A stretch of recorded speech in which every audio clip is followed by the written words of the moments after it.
हरे कृष्णा साथियों, सीजीएल के एग्ज़ाम चल रहे हैं। ऐसे में ज़रूरी हो जाता है कि आप जो है इम्पॉर्टेंट फार्मूले को एक बार ज़रूर रिवाइज करके जाएं, जिससे कि आपके कॉन्फिडेंस को बहुत ही स्ट्रेंथ मिलेगा।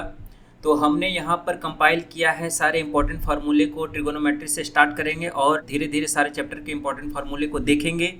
तो हमने कुछ अपने नोट्स से यहाँ पर कंपाइल किया है, कुछ राकेश यादव सर के नोट्स से कंपाइल किया और कुछ इंटरनेट के सोर्स से महत्वपूर्ण फार्मूले को कंपाइल किया है। तो चलिए एक एक करके सारे फार्मूले को देखते हैं और एग्जाम देने से पहले एक बार जरूर आप फार्मूले को रिवाइज करके जाएं। तो ठीक है, चलिए हम देखते हैं। मैक्सिमा एंड मिनिमा से स्टार्ट करते हैं, ट्रिगोनोमेट्री से स्टार्ट करते हैं हम। तो हमारे पास जो है मैक्सिमम और मिनिमम वैल्यू क्या होता है, साइन थीटा और कॉस थीटा का। तो यहाँ पर देखेंगे कि साइन थीटा और कॉस थीटा का जो मैक्सिमम होता है 1 होता है और मिनिमम -1 होता है। स्क्वायर के केस में देखेंगे तो +1 जो होता है मैक्सिमम होता है और मिनिमम 0 होता है। क्यूब के केस में +1 होता है, -1 होता है। उसी तरह से टेन थीटा के केस में टेन थीटा और कॉट थीटा का इन्फिनिटिव और माइनस इन्फिनिटिव होता है। Tan square theta cot square theta का इन्फिनिटिव मैक्सिमम होता है और मिनिमम 0 होता है। सेक थीटा कॉसेक थीटा के केस में इन्फिनिटिव माइनस इन्फिनिटिव होता है और sec square theta into cosec square theta के केस में जो होता है मैक्सिमम इन्फिनिटिव होता है और मिनिमम जो होता है वो +1 होता है, क्योंकि इसका रेंज होता है 1 से इन्फिनिटिव और माइनस इन्फिनिटिव से -1। तो इसका जो मिनिमम होगा वो हमारा 1 बनेगा और मैक्सिमम जो बनेगा वो हमारा इन्फिनिटी बनेगा। ठीक है, उसी तरह से सेक थीटा और कोसेक थीटा के रेंज में यहाँ पर देखेंगे तो यहाँ पर माइनस इन्फिनिटिव जो होगा वो मिनिमम होगा और मैक्सिमम जो होगा वो हमारा इन्फिनिटिव होगा। ठीक है, तो चलिए अगले फॉर्मेट की तरफ बढ़ते हैं। अगर हमारा format a sin square theta plus b cos square theta दिया हुआ है तो यहाँ पर चेक करेंगे कि a ग्रेटर देन b है। तो अगर a ग्रेटर देन b है तो मैक्सिमम a बनेगा, अगर b ग्रेटर देन a है तो मैक्सिमम b बनेगा। ठीक है दोस्तों, तो इस तरह से हम यहाँ पर निकाल सकते हैं। तो अगर a मैक्सिमम b बनेगा, मिनिमम a बनेगा। ठीक है, तो इस तरह से आप चेक कर लेंगे। यहाँ पर देखिए कि एग्जांपल है 2 sin square theta plus 3 cos square theta का मैक्सिमम और मिनिमम पता करना है। तो यहाँ पर देखिए कि 3 जो है यहाँ पर मैक्सिमम वैल्यू है, 2 और 3 में 3 बड़ा है तो इसका जो मैक्सिमम होगा वो 3 बनेगा और मिनिमम जो होगा वो हमारा 2 बनेगा। ठीक है, चलिए अगले फॉर्मेट की तरफ बढ़ते हैं। अगला फॉर्मेट है a sin theta plus b cos theta.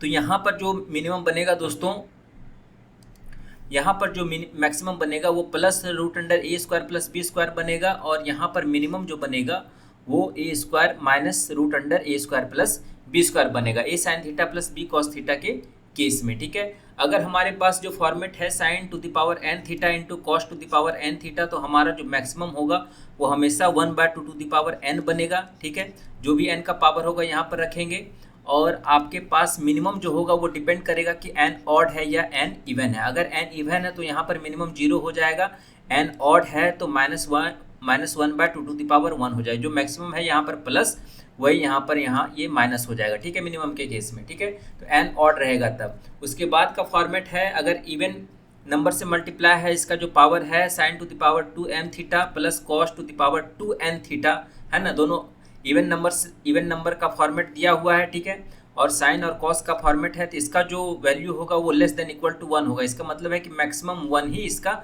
Value बनेगा। ठीक है, चलिए अगला फॉर्मेट की तरफ बढ़ते हैं। इस फॉर्मेट से बहुत सारे सवाल भी पूछे गए हैं। यहाँ पर देखिए कि a sin square theta plus b cos square theta दिया हुआ है, तो इसका जो मैक्सिमम होगा वो इन्फिनिटिव होगा। क्यों? क्योंकि अभी हमने आपको बताया यहाँ पर कि कोसेक स्क्वायर थीटा का जो है मैक्सिमम यहाँ पर देखिए कि इन्फिनिटिव है। ठीक है, और कोसेक थीटा का भी यहाँ पर देखिए कि लीनियर फॉर्म में इन्फिनिटिव है और माइनस इन्फिनिटिव का केस है। जहाँ पर टेन थीटा कॉट थीटा है वहाँ भी इन्फिनिटिव माइनस इन्फिनिटिव है। ठीक है, तो यहाँ पर इस बात को ध्यान रखना है कि जहाँ भी आपका कोसेक स्क्वायर थीटा बनेगा वहाँ पर आपको मैक्सिमम वैल्यू इन्फिनिटिव रखना है। ठीक है, और उसके बाद मिनिमम वैल्यू जो होगा, अगर a greater than equal to b है, ठीक है, तो मिनिमम जो बन जाएगा दोस्तों आपका वो 2√a बनेगा। अगर b greater than equal to a है, ठीक है, तो जो मिनिमम बनेगा वो a प्लस b बनेगा। ठीक है, तो इस टाइप से आप इसको ध्यान में रखिएगा, 2√ab इसका मिनिमम वैल्यू बनेगा। ठीक है, a बराबर b के केस में वो दोनों बराबर हो जाएगा। चलिए अगले फॉर्मेट की तरफ बढ़ते हैं। अगला फॉर्मेट है a tan square theta plus b cot square theta. तो इस केस में अभी हमने आपको बताया कि जहाँ भी tan थीटा cot थीटा है तो उसका जो है मैक्सिमम इन्फिनिटी बनेगा और मिनिमम जो बनेगा दोस्तों वो 2 रूट अंडर ए बी बनेगा, A tan square theta plus B cot square theta के केस में।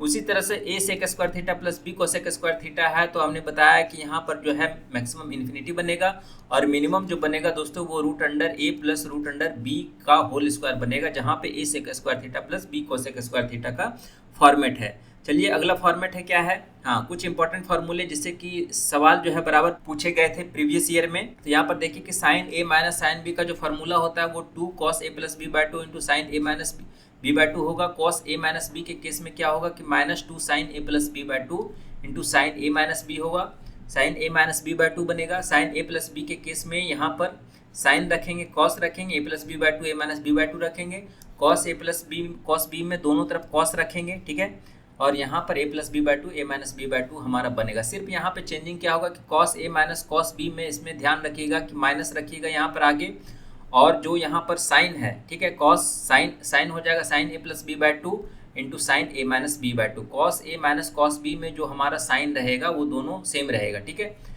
और यहाँ पर sign A minus sine B में जहाँ भी माइनस हो, ठीक है, तो वहाँ पे जो पहला टर्म आएगा वो हमारा कॉस रखेंगे। यहाँ पर देखिए कॉस कॉस है तो यहाँ पर साइन आया है, यहाँ पर साइन साइन है तो यहाँ पर कॉस है। याद रखने का एक तरीका आपको बताया, अगर प्लस में है तो साइन साइन है तो यहाँ पर फर्स्ट में साइन आएगा, कॉस कॉस है तो यहाँ पर फर्स्ट में कॉस आएगा, और 2 कॉस एक साथ में है तो दोनों में कॉस लगेगा, 2 साइन एक साथ में है तो यहाँ पर एक साइन एक कॉस लगेगा, ठीक है। अगला जो फॉर्मूला है वो है 2 साइन ए इंटू कॉस बी का, ठीक है। तो 2 साइन ए इंटू कॉस बी बनेगा sine A plus B plus sign A minus B. Cos A पहले आया है इंटू साइन बी बाद में आया है, तो यहाँ पर sign A plus B minus sign A minus B यहाँ पर करेंगे, ठीक है। उसी तरह से cos A into cos B है तो दोनों तरफ कॉस कॉस करेंगे, और साइन ए साइन बी है तो यहाँ पर आपको cos A plus B minus cos A minus B तो रखेंगे। यहाँ पर देख लीजिए कि यहाँ पर जो है दोनों तरफ माइनस है कॉस कॉस में, है ना। यहाँ पर देखिए कि cos A minus cos B है तो यहाँ पर साइन साइन आया है, उसी तरीके से यहाँ पर देखिए कि साइन साइन है तो यहाँ पर कॉस कॉस रखेंगे, cos A plus B minus cos A minus B, और इसके आगे हम एक माइनस साइन लगा देंगे। तो ये याद रखने का एक तरीका है। चलिए अगले फॉर्मेट की तरफ बढ़ते हैं। अगला जो है फॉर्मूला क्या है, ये है कि टेन ए माइनस बी जो फॉर्मूला होता है दोस्तों वो होता है tan A minus tan B divided by 1 plus tan A into tan B. Tan 45 plus theta का formula cos theta plus sine theta divided by cos theta minus sine theta. उसी तरह से 45 माइनस थीटा में क्या करेंगे, cos theta minus sine theta divided by cos theta plus sine theta, ठीक है। अगला है टेन ए प्लस बी का फॉर्मूला आप जानते हैं, tan A plus tan B divided by 1 minus tan A into tan B. अगला फॉर्मूला है, ये इंपॉर्टेंट फॉर्मूला है कि अगर थीटा जो है ए साइन थीटा दिया हुआ है, फिर 60 माइनस थीटा दिया हुआ है, 60 प्लस थीटा दिया हुआ है, ठीक है। तो अगर यहाँ पे थीटा का मान अगर हम 20 रखते हैं, ठीक है दोस्तों, तो हमारे पास क्या बनेगा, साइन 20, यहाँ पे साइन 40, ठीक है, और यहाँ पे साइन 80, ठीक है। तो आपको ये फॉर्मेट ढूंढना पड़ेगा कि 60 minus theta into 60 plus theta अगर आ रहा है, sine theta into 60 minus theta into 60 plus theta का फॉर्मेट आ रहा है, तो ये जो हो जाएगा दोस्तों 1/4 साइन 3 थीटा हो जाएगा। साइन 3 थीटा हमने कितना माना 20, तो ये हो जाएगा 60 डिग्री। और आप जानते हैं कि साइन 60 का मान जो होता है वो 1/√3/2 होता है, तो ये बन जाएगा हमारे पास √3/8, ठीक है दोस्तों। तो इस तरीके से आपको ढूंढना पड़ेगा इस फॉर्मेट में। तो sine theta into sine 60 minus theta दोनों में कॉस में रहेगा फॉर्मेट, तो फॉर्मूला वही रहेगा, बस साइन के जगह कॉस आ जाएगा, और टेन में जो है 1/4 नहीं रहेगा, सिर्फ tan 3 थीटा रखेंगे, ठीक है दोस्तों। चलिए अगले फार्मूले की तरफ चलते हैं। अगला फार्मूला है कि अगर आपका a plus B plus c बराबर 180 डिग्री है, ठीक है, तो tan a plus tan b plus tan c जो होगा वो tan a into tan b into tan c बनेगा। उसी तरीके से ये फार्मूला बन जाएगा हमारे पास, ये फार्मूला आपका बन जाएगा 1/tan b into tan c plus 1/tan a into tan c plus 1/tan a into tan b बराबर 1 बनेगा। और उसी तरीके से इसी का फॉर्मेट बन जाएगा 1/tan b into cot b into cot c plus cot a into cot b plus cot c into cot a बराबर 1 बनेगा, ठीक है। तो इस पर जो है बहुत बार सवाल पूछे गए हैं कि tan a plus tan b plus tan c बराबर है, तो tan a into tan b into tan c जो होता है इसका फॉर्मूला होता है अगर a plus b plus c बराबर 180 डिग्री दिया हुआ है। अगले फॉर्मेट की तरफ बढ़ते हैं। यहाँ पर देखिए कि दिया हुआ है कि sign 2n plus cos 2m जो कि लेस देन इक्वल टू 1 होता है, ये हमने आपको बताया है। तो इसका जो मैक्सिमम वैल्यू होता है वो 1 होता है, ठीक है।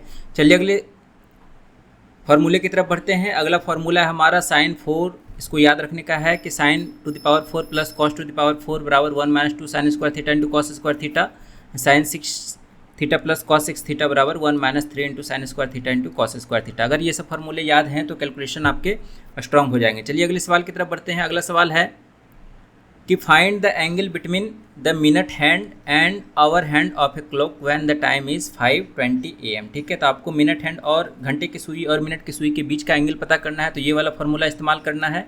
11/2 गुना मिनट में जितना अंक है माइनस 30 गुना आवर वाला जो जितना अंक है। ठीक है, तो यहाँ पर देखिए कि मिनट वाला कितना है, 20 मिनट्स है, 5:20 हुए हैं। तो यहाँ पर m के जगह 20 रखेंगे और h के जगह पर 5 घंटे हुए हैं, तो यहाँ पर h के जगह 5 रखेंगे और ये दोनों का मोड लेंगे, यानी कि नेगेटिव वैल्यू हम यहाँ पर नहीं लेंगे, पॉजिटिव वैल्यू लेंगे। तो जो भी आएगा वो हमारा एंगल का फार्मूला हो जाएगा, मिनट हैंड और आवर हैंड के बीच का जो एंगल बनेगा। ठीक है, तो ये फार्मूला आप याद रखिए। तो चलिए अगले सूत्र की तरफ चलते हैं। अगला फार्मूला क्या है हमारा, हाँ कुछ यहाँ पर कंसेप्ट है इक्विलैटरल ट्रायंगल से। तो इक्विलैटरल ट्रायंगल जो होता है दोस्तों, है ना, इसके अंदर हमने एक सर्कल खींचा और इसके बाहर जो है हमने एक सर्कम सर्कल खींचा और यहाँ पर एक इन सर्कल बनाया। तो इन सर्कल का जो रेडियस है इन रेडियस और सर्कम सर्कल का जो रेडियस है वो आर रेडियस है। ठीक है, तो जो फार्मूला होता है इक्विलैटरल ट्रायंगल का वो होता है √3/4 गुना भुजा का स्क्वायर, √3/4 गुना ए का स्क्वायर। और एच जो होता है इसका जो हाइट होगा दोस्तों, ये टोटल हाइट जो होगा इसका, है ना, वो बराबर होगा √3/2 गुना ए के। और सरकम रेडियस का जो फार्मूला होता है वो a/√3 होता है और इन रेडियस का जो फार्मूला होगा वो a/2√3 बनेगा। और r/r जो होगा दोस्तों वो हमारा 2:1 का बनेगा इक्विलैटरल ट्रायंगल के केस में, समबाहु त्रिभुज के केस में, जिसमें कि सारी भुजाएं बराबर होती है। ठीक है, चलिए अगले फॉर्मेट की तरफ चलते हैं। तो यहाँ पर देखिए कि आपके पास एक इक्विलैटरल ट्रायंगल दिया हुआ है, तो इसका जो मीडियन होगा दोस्तों वो मीडियन तो होगा ही, वो परपेंडिकुलर बाइसेक्टर भी होगा, एल्टीट्यूड भी होगा, ऊंचाई भी होगा, और कोण समद्विभाजक भी होगा, है ना, लंब समद्विभाजक भी होगा, कोण समद्विभाजक भी होगा। इसका जो परपेंडिकुलर होगा, इसका जो मीडियन होगा वही हमारा मीडियन होगा, परपेंडिकुलर बाइसेक्टर होगा, एल्टीट्यूड होगा, एंगल बाइसेक्टर होगा।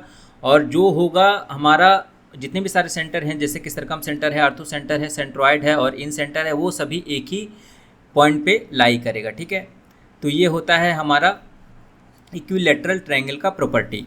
अगला है कि अगर हमारे पास एक इक्विलैटरल ट्रायंगल दिया हुआ है तो इसमें अगर हम इसका इन रेडियस, ठीक है, ये वाला जो है इसको अगर हम सर्कल से मिला देंगे तो यहाँ का जो डिस्टेंस है P2, यहाँ से डिस्टेंस है P1 और यहाँ से जो सेंटर से जो साइड का बीच का जो डिस्टेंस है P3 है। ठीक है, तो A बराबर जो होगा, ये साइड का लेंथ जो होगा, इसका जो लेंथ होगा, ठीक है, साइड लेंथ जो होगा समबाहु त्रिभुज का, वो बनेगा हमारा 2/√3 into P1 plus P2 plus P3। ठीक है, इससे भी काफ़ी बार सवाल आए हैं।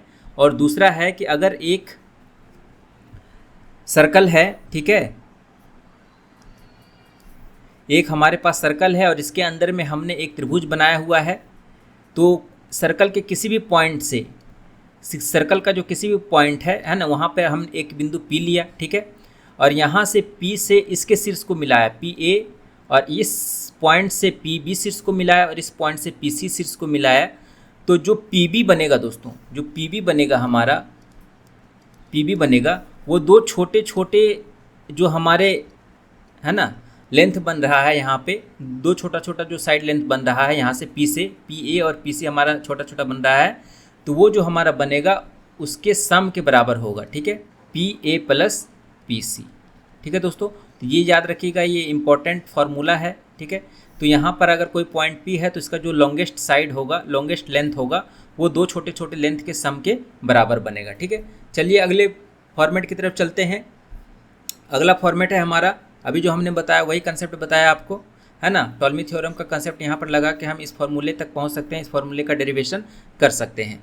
अगला फार्मूला है अपोलोनियस थ्योरम का। अपोलोनियस थ्योरम में क्या कह रहा है कि अगर कोई मीडियन दे रखा है, ठीक है, एक त्रिभुज है और इसका एक मीडियन LO दे रखा है, ठीक है, और LMN एक त्रिभुज है, तो LN स्क्वायर इसके साइड का स्क्वायर प्लस इसके साइड का स्क्वायर जो होगा वो बराबर होगा 2 into LO square plus MO square के। ठीक है, तो 2 into LO square plus MO square को, तो इस टाइप से अगर रिलेशन आपको याद है और किसी तीन का साइड लेंथ दिया हुआ है तो चौथे का हम आसानी से निकाल सकते हैं।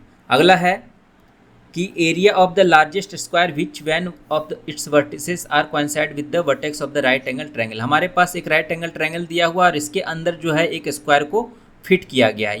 ये स्क्वायर है, ठीक है, ये वाला स्क्वायर है हमारा, ये वाला जो है हमारा स्क्वायर है। तो इसका जो साइड होगा दोस्तों, वो साइड बराबर होगा x equal to A into B. इसका जो साइड का लेंथ है त्रिभुज का, जो भुजा है ए और बी, ए गुना B divided by A plus B के फॉर्मूले के बराबर होगा, ठीक है। इसका जो साइड होगा, अगर हम इसका एरिया निकालना चाहेंगे, एरिया ऑफ द स्क्वायर, तो कितना निकलेगा, x का स्क्वायर। तो अगर x हमको पता है, x बराबर ये है, तो एरिया जो हो जाएगा वो हमारा x का स्क्वायर बन जाएगा, ठीक है। उसी तरीके से दूसरा फॉर्मेट है यहाँ पर कि अगर आपका त्रिभुज है ना, और यहाँ पे एक साइड का जो स्क्वायर है ना, एक साइड जो स्क्वायर है, इसकी एक भुजा जो है वो त्रिभुज के कर्ण के साथ ओवरलैप कर रहा है, ठीक है, कर्ण के साथ कोइंसाइड कर रहा है। तो इस केस में जो है लार्जेस्ट स्क्वायर, ये स्क्वायर है, ठीक है। तो इस केस में लार्जेस्ट स्क्वायर का जो फॉर्मूला होगा त्रिभुज के अंदर, वो बनेगा x equal to A B C divided by A square plus B square plus A B. ये भुजा निकल जाएगा तो एरिया हम निकाल सकते हैं, एरिया बराबर एक्स स्क्वायर, ठीक है। तो ये दो टाइप के कंसेप्ट जो है अक्सर एग्जाम में पूछे जाते हैं, एसएससी में भी प्रीवियस ईयर में काफ़ी बार पूछे गए हैं। तो ये अगर आपको कंसेप्ट याद है, मैक्सिमम यही वाले पूछे गए हैं, इस पर जो है सवाल बहुत कम आए हैं, ठीक है। चलिए अगले फॉर्मेट की तरफ चलते हैं। तो अगला फॉर्मेट जो है हमारा, एक सर्कल है, इसके अंदर हमने एक यहाँ पर है ना बना दिया है, एक डायमीटर है, डायमीटर जो है परिधि वृत्त के किसी भी बिंदु पर 90 डिग्री का कोण बनाएगी। तो ये 90 डिग्री बन गया है। तो आर जो होगा दोस्तों, वो हमारा डायमीटर का आधा हो जाएगा। ये जो रेडियस होगा वो हमारा AC/2 बन जाएगा, ये तो जानते हैं। और दूसरा कंसेप्ट है यहाँ पर कि अगर आपके पास एक राइट एंगल ट्रायंगल, ये समकोण त्रिभुज दिया हुआ है, और BL और CN जो है मीडियन है, तो रिलेशन क्या होता है कि 4 into BL square plus CN square बराबर 5 इंटू BC स्क्वायर, ठीक है। तो दो मीडियन दिया हुआ है राइट एंगल ट्रायंगल में, दो मीडियन BL और CN है। तो ये जो कंसेप्ट है, ये फार्मूला है, ये हम याद रखेंगे। ये काफ़ी बार जो है एग्जाम में इस पर जो है बेस्ट सवाल आए हैं। अगला फॉर्मेट है हमारा राइट एंगल ट्रायंगल से। तो यहाँ पर आप देख सकते हैं कि आपके पास राइट एंगल ट्रायंगल दिया हुआ है, राइट एंगल ट्रायंगल दिया हुआ है, ये देख लीजिए ABC जो है राइट एंगल ट्रायंगल है, और यहाँ से ये जो C है ना, साइड A और B है, और इसका जो इन रेडियस है वो R है। तो इन रेडियस निकालने का डायरेक्ट फार्मूला जो होता है वो A plus B minus C divided by 2 होता है, ठीक है। तो यहाँ से आप इस फार्मूले का यूज कर सकते हैं। दूसरा है कि अगर एक त्रिभुज है, राइट एंगल ट्रायंगल है, और इसको व्यास मान के, AB को जो है व्यास मान के एक सेमी सर्कल बनाया गया, AC को व्यास मान के यहाँ पर एक सेमी सर्कल बनाया गया, और BC को व्यास मान के यहाँ पर एक सेमी सर्कल बनाया गया। तो जो यहाँ पर A3 वाला जो एरिया होगा, इसका जो इस सेमी सर्कल का जो एरिया बनेगा, वो A1 स्क्वायर, A1 का एरिया है ना, A1 एरिया प्लस इस BC के साथ जो एरिया है, इस दोनों के एरिया के सम के बराबर होगा, ठीक है। अगला कंसेप्ट है, ये तो बहुत ही ज़्यादा इंपॉर्टेंट कंसेप्ट है, ये वाला बहुत ही ज़्यादा इंपॉर्टेंट कंसेप्ट है, ठीक है। तो ये इसमें क्या है कि एक हमारे पास राइट एंगल ट्रायंगल है, और यहाँ से इसके सिर से जहाँ पर ये समकोण है, ठीक है, वहाँ से हम सामने वाली भुजा यानी कि कर्ण पर एक हम लंब खींचते हैं। ये हमने एक लंब खींचा, तो जो फार्मूला बनता है यहाँ पर, A साइड है, ये B साइड है, और ये हमारा टोटल C साइड है। तो जो फार्मूला बनता है दोस्तों, AB स्क्वायर बराबर AD इंटू ये वाला एरिया इंटू ये वाला एरिया बराबर होता है, ठीक है। इतना इंटू इतना एरिया होगा। उसी तरह से B स्क्वायर जो बनेगा दोस्तों, BC स्क्वायर जो बनेगा, यानी B स्क्वायर जो बनेगा वो CD इंटू इसके साथ जो भुजा संलग्न है CD इंटू टोटल एरिया, ठीक है। और BD स्क्वायर जो BD है, BD स्क्वायर जो बनेगा, ये एरिया प्लस ये एरिया के गुणनफल होगा, ठीक है। और दूसरा रिलेशन क्या है कि A इंटू B बराबर P इंटू C, ठीक है। तो ये रिलेशन हमारा याद रखना है। और 1/P स्क्वायर बराबर 1/A square plus 1/B square, ये 5 रिलेशन से जो है आपके सवाल बहुत ही तेज गति से हल होंगे, ठीक है। अगला कंसेप्ट है, अगला फार्मूला है कि अगर आपके पास राइट एंगल ट्रायंगल दिया हुआ है, एक समकोण त्रिभुज दिया हुआ है, तो इसका जो सर्कम सेंटर होगा, जो perpendicular bisector of the side जो मीटिंग पॉइंट होता है, वही हमारा सर्कम सेंटर होता है। तो यहाँ पर देखिए कि इसका मीटिंग पॉइंट, यहाँ परपेंडिकुलर बाइसेक्टर इधर जाएगा, इस साइड का परपेंडिकुलर बाइसेक्टर इधर जाएगा, और इस साइड का परपेंडिकुलर बाइसेक्टर इधर जाएगा। तो इस पॉइंट पे जो है ये तीनों लाई करेगा, तो यहाँ पर हमारा सर्कम सेंटर बनेगा राइट एंगल ट्रायंगल का, ठीक है। उसी तरीके से अगर हम बात करेंगे, यहाँ पर एक राइट एंगल ट्रायंगल है, यहाँ पर देखिए कि एक राइट एंगल ट्रायंगल है दोस्तों, यहाँ पर ABC है और B पर ये समकोण है, ठीक है। तो इसका जो ऑर्थो सेंटर बनेगा, ऑर्थो सेंटर मतलब होता है कि जहाँ पे एल्टीट्यूड जो है आपस में मिलते हैं, ठीक है। तो एल्टीट्यूड जो होगा हमारा वर्टेक्स से खींचा जाएगा, तो इस वर्टेक्स से हमारा एल्टीट्यूड इधर जाएगा, इस सी वर्टेक्स से हमारा एल्टीट्यूड इधर जाएगा, और बी से जो एल्टीट्यूड होगा वो हमारा इस डायरेक्शन में जाएगा। तो तीनों जो है समकोण वाले बिंदु पर, जहाँ पर त्रिभुज का समकोण बन रहा है, वहाँ पर जो होगा हमारा ऑर्थो सेंटर लाई करेगा, meeting point of the altitude of A triangle, ठीक है। तो ये जो है हमारा ऑर्थो सेंटर वाला होगा। अगला कंसेप्ट क्या है, हाँ अगला कंसेप्ट है, इस पर भी जो है सवाल आए हैं कि एक त्रिभुज है हमारे पास, एक कोण है हमारे पास, है ना, इसके अंदर जो है आपको एक क्यूब है। तो ये मैक्सिमम क्यूब जो होगा, मैक्सिमम साइड लेंथ इसका कितना बनेगा, क्यूब का जो है साइड कितना बनेगा, इसका कोण का जो शंकु का हाइट है वो h है, और यहाँ पर टोटल रेडियस है हमारे पास, डायमीटर जो है ये हमारा 2r है, ठीक है। और ये जो है हमारा साइड लेंथ x है, तो ये हमारा हाइट कितना बनेगा, h माइनस x। तो इसका जो x का जो फॉर्मूला होता है डायरेक्टली याद रखिए कि h into √2 into R divided by h plus √2 into R, एक गुना में है, वही टर्म जो है यहाँ पर प्लस में डिनोमिनेटर में दे रखा है, ठीक है। तो यही इसका जो फॉर्मूला होता है। और उसके बाद जो होता है maximum volume of a cylinder, ठीक है। तो maximum volume of a cylinder हमारा कितना बनेगा एक कोन में। यहाँ पर हमने देखा कि क्यूब का हम मैक्सिमम कैसे निकाल सकते हैं, अगर साइड निकल गया तो हमारा जो वॉल्यूम होगा वो एक्स क्यूब के बराबर होगा। उसी तरीके से maximum volume of a cylinder हमारा कितना बनेगा, तो ये सिलेंडर है, हाइट वही हमारा h है, इसका हाइट अगर हमारे पास x है तो ये हमारा h माइनस एक्स बनेगा, और ये 2r है, ठीक है। तो इसका जो बन जाएगा हमारे पास वॉल्यूम पाई इंटू 2r/3 का होल स्क्वायर इंटू h/3, यही हमारा फॉर्मूला बनता है। इसको अगर हम सिंप्लीफाई करेंगे तो हमारे पास कितना बन जाएगा,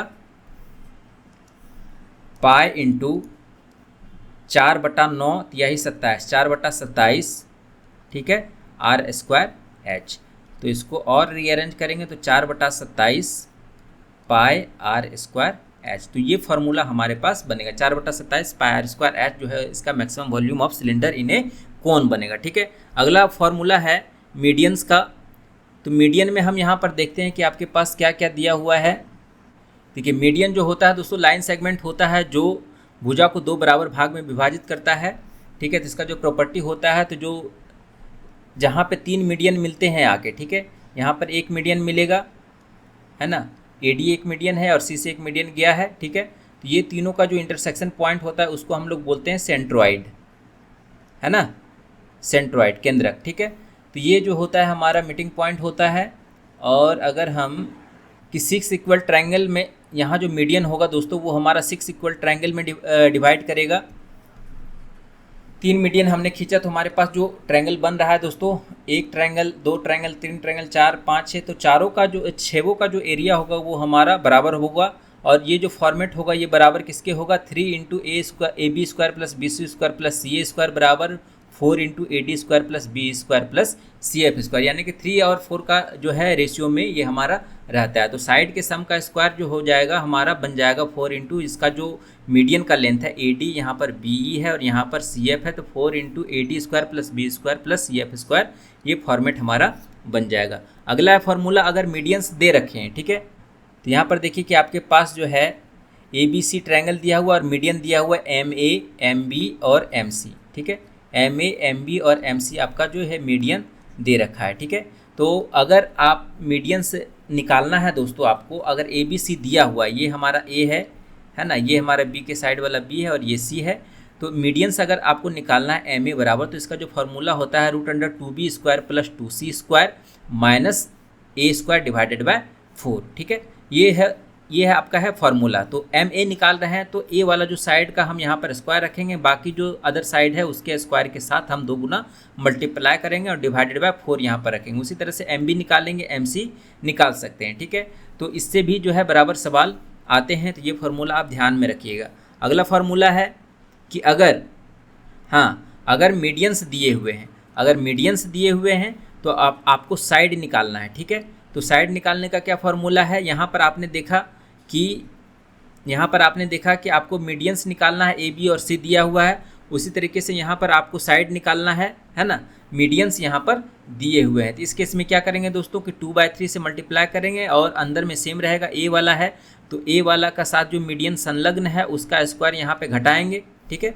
और बाकी के साथ स्क्वायर के साथ 2 गुना मल्टीप्लाई करेंगे। उसी तरीके से 2/3 का फॉर्मेट यहाँ पर बनेगा, तो इसको आप ध्यान में रखिएगा। ठीक है, चलिए अगले सवाल की तरफ बढ़ते। अगला जो है कंसेप्ट हमारा क्या कह रहा है कि अगर एक त्रिभुज है ABC, तो यहाँ से देखिए कि इसका जो मीडियन है CK और BE जो है आपका मीडियन है, ये दोनों मीडियन अगर परपेंडिकुलर पे मिल रहे हैं ना, ये दोनों के मीडियन के बीच में जो है परपेंडिकुलर बन रहा है, कोण जो है 90 डिग्री का बन रहा है, तो जो रिलेशन क्या बनेगा, तो यहाँ पर जो जिस पर हमारा मीडियन है उसका भुजा का जो संलग्न भुजा है उसका स्क्वायर का जोड़, ठीक है, बराबर किसके बराबर हो जाएगा, 5 × A² के बराबर, इसके स्क्वायर का 5 गुना हो जाएगा। ठीक है, तो यहाँ पर देख सकते हैं कि 5 × A² जो होगा वो बराबर होगा B² + C²। B² + C² क्या है, तो जिस पर मीडियन पड़ा है हमारा। ठीक है, तो B² + C², 2 मीडियन है तो दोनों का साइड का स्क्वायर का सम ले लेंगे, बराबर जो हो जाएगा वो 5 टाइम्स ऑफ स्क्वायर ऑफ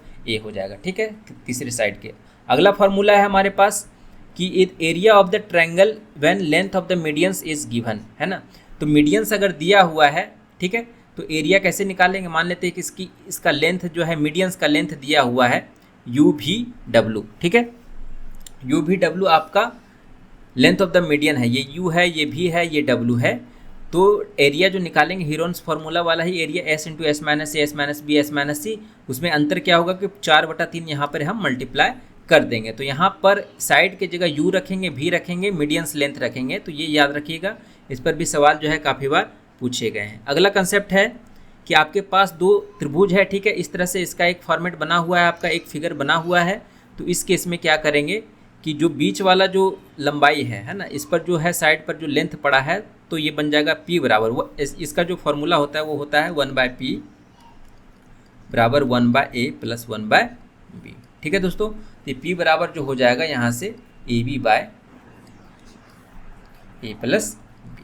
ठीक है, तो ये फॉर्मूला आप याद रखिएगा, इस पर भी सवाल आए हैं। दूसरा है कि अगर 2 त्रिभुज सिमिलर हैं, है ना, 2 त्रिभुज अगर समरूप हैं तो दोनों का एरिया का जो अनुपात होगा वो संगत भुजाओं के स्क्वायर के अनुपात के बराबर होगा। तो अगर ABC यहाँ पर समरूप है ना PQR के, ठीक है, तो AB/PQ का होल स्क्वायर बराबर हो जाएगा BC/QR का होल स्क्वायर बराबर AC/PR का होल स्क्वायर बराबर पेरीमीटर ऑफ ABC, इसका जो परिमिति है इसका अनुपात के स्क्वायर के बराबर होगा, बराबर जो मीडियन है, एंगल बाइसेक्टर है, एल्टीट्यूड ऑफ ट्रायंगल है, मीडियन एंगल बाइसेक्टर दूसरे त्रिभुज का, एल्टीट्यूड जो दूसरे त्रिभुज का, इसके स्क्वायर के अनुपात के बराबर होगा। तो इस पर जो है बहुत बार ही सवाल आए हैं। चलिए अगले सवाल की तरफ बढ़ते हैं। अगला जो है कंसेप्ट है कि अगर आपके पास इस तरह से ट्रेपीजियम वाला फिगर दिया हुआ है, तो इसका जो मिड पॉइंट है A और B, इसका जो लेंथ अगर हम निकालेंगे तो जो लार्जेस्ट साइड है जो स्मॉलर साइड है, इन दोनों का सम करेंगे, डिवाइडेड बाय 2 करेंगे। अगर इसका हम डायगोनल के बीच का जो आपका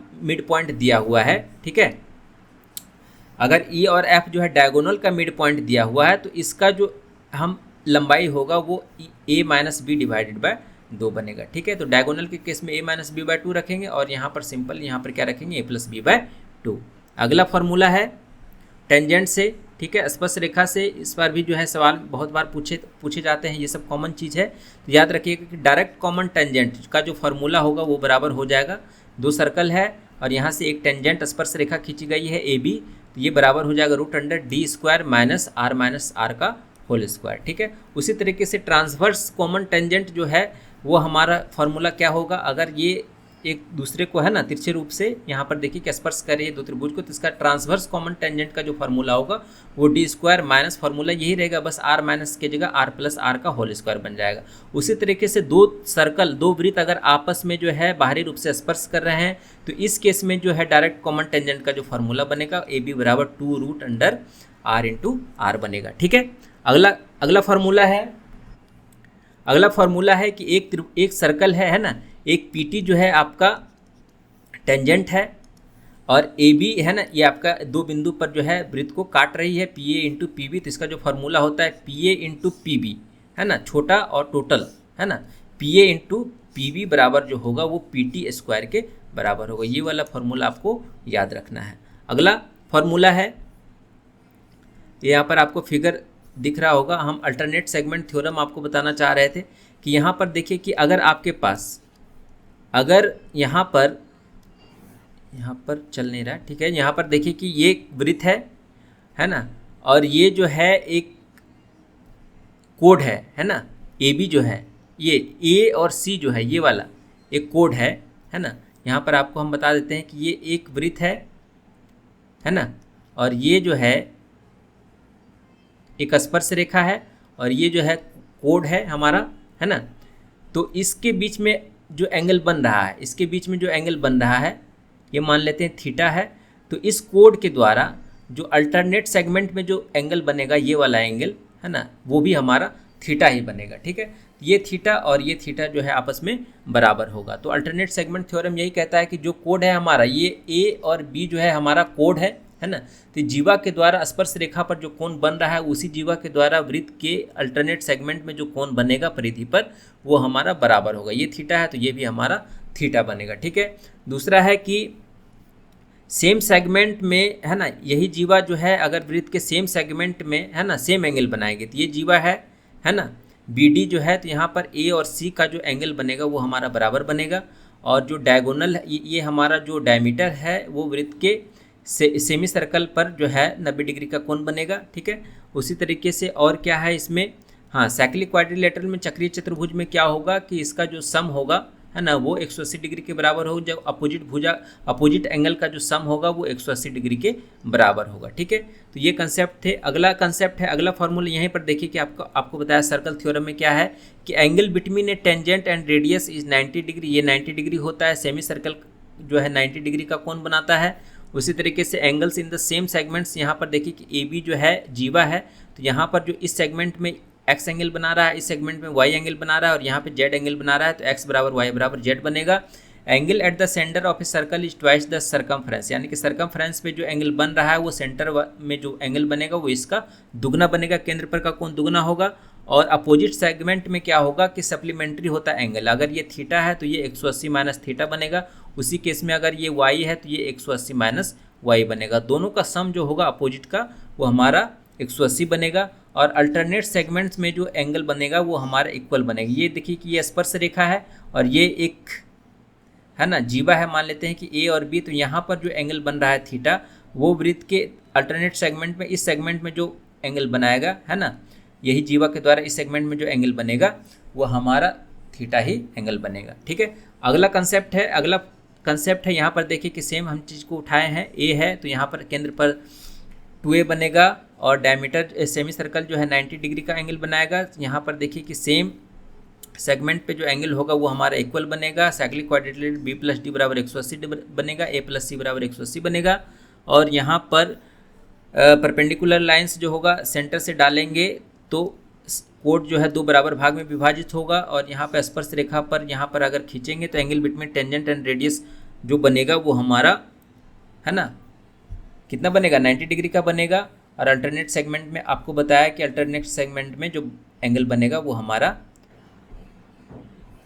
यहाँ पर देखिए कि ये कोण और ये कोण बराबर होगा, इधर से ये कोण और ये कोण बराबर होगा। ठीक है, अगला कंसेप्ट है हमारा, ये वाला कंसेप्ट आपको बता दिया है कि अगर एक राइट एंगल ट्रायंगल दिया हुआ है, CM और BL जो है आपका मीडियंस है ना, तो इस केस में क्या होगा कि 4 इंटू BL स्क्वायर, जो मीडियन का स्क्वायर है BL square plus CM square बराबर 5 इंटू BC स्क्वायर। ठीक है, ये कंसेप्ट आपको बताया है। यहाँ पर भी एक है कि आपके पास 2 कोड हैं AB और CD, ये दूसरे इंटरनली P पॉइंट पर एक दूसरे को प्रतिच्छेद कर रहे हैं, तो AP गुना PB बराबर PC गुना PD हो जाएगा। ठीक है, APC जो होगा समरूप होगा किसके, DPB के। ठीक है दोस्तों, तो इस टाइप से जो है आप इसको याद रख सकते हैं। अगला कंसेप्ट है कि अगर किसी बाहरी बिंदु P से, है ना, वृत्त जो है AB और CD 2 भाग में 4 बिंदु पर जो है विभाजित कर रहा है, तो यहाँ पर क्या होगा कि PA इंटू PB, है ना, तो यहाँ पर देखेंगे कि आपका PA इंटू PB बराबर PC इंटू PD हो जाएगा फॉर्मूला। अगला कंसेप्ट है कि अगर O जो है किसी रेक्टेंगल ABCD के अंदर कोई पॉइंट है, O जो है पॉइंट है, ठीक है, तो OB का स्क्वायर प्लस OA का स्क्वायर बराबर OC का स्क्वायर प्लस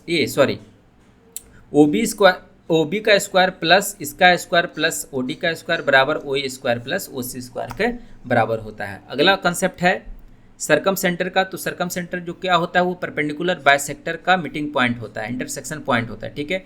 तो एक्यूट एंगल में जो है इनसाइड लाई करता है सरकम सेंटर, ऑब्ट्यूज में जो है आउटसाइड लाई करता है, यहाँ पर देखिए आउटसाइड लाई कर रहा है। और राइट एंगल ट्रायंगल में हमने आपको बताया पीछे कि जो है इसके कर्ण के बीच में लाई करता है, इसका जो सरकम सेंटर होता है वो यहाँ पर कर्ण के बीच में होता है। और जो फॉर्मूला होता है दोस्तों सरकम सेंटर या सरकम रेडियस बराबर ये होता है ABC बटा 4 इंटू डेल्टा, और डेल्टा क्या है, एरिया ऑफ द ट्रायंगल, ठीक है, ये एरिया है आपका डेल्टा, ठीक है।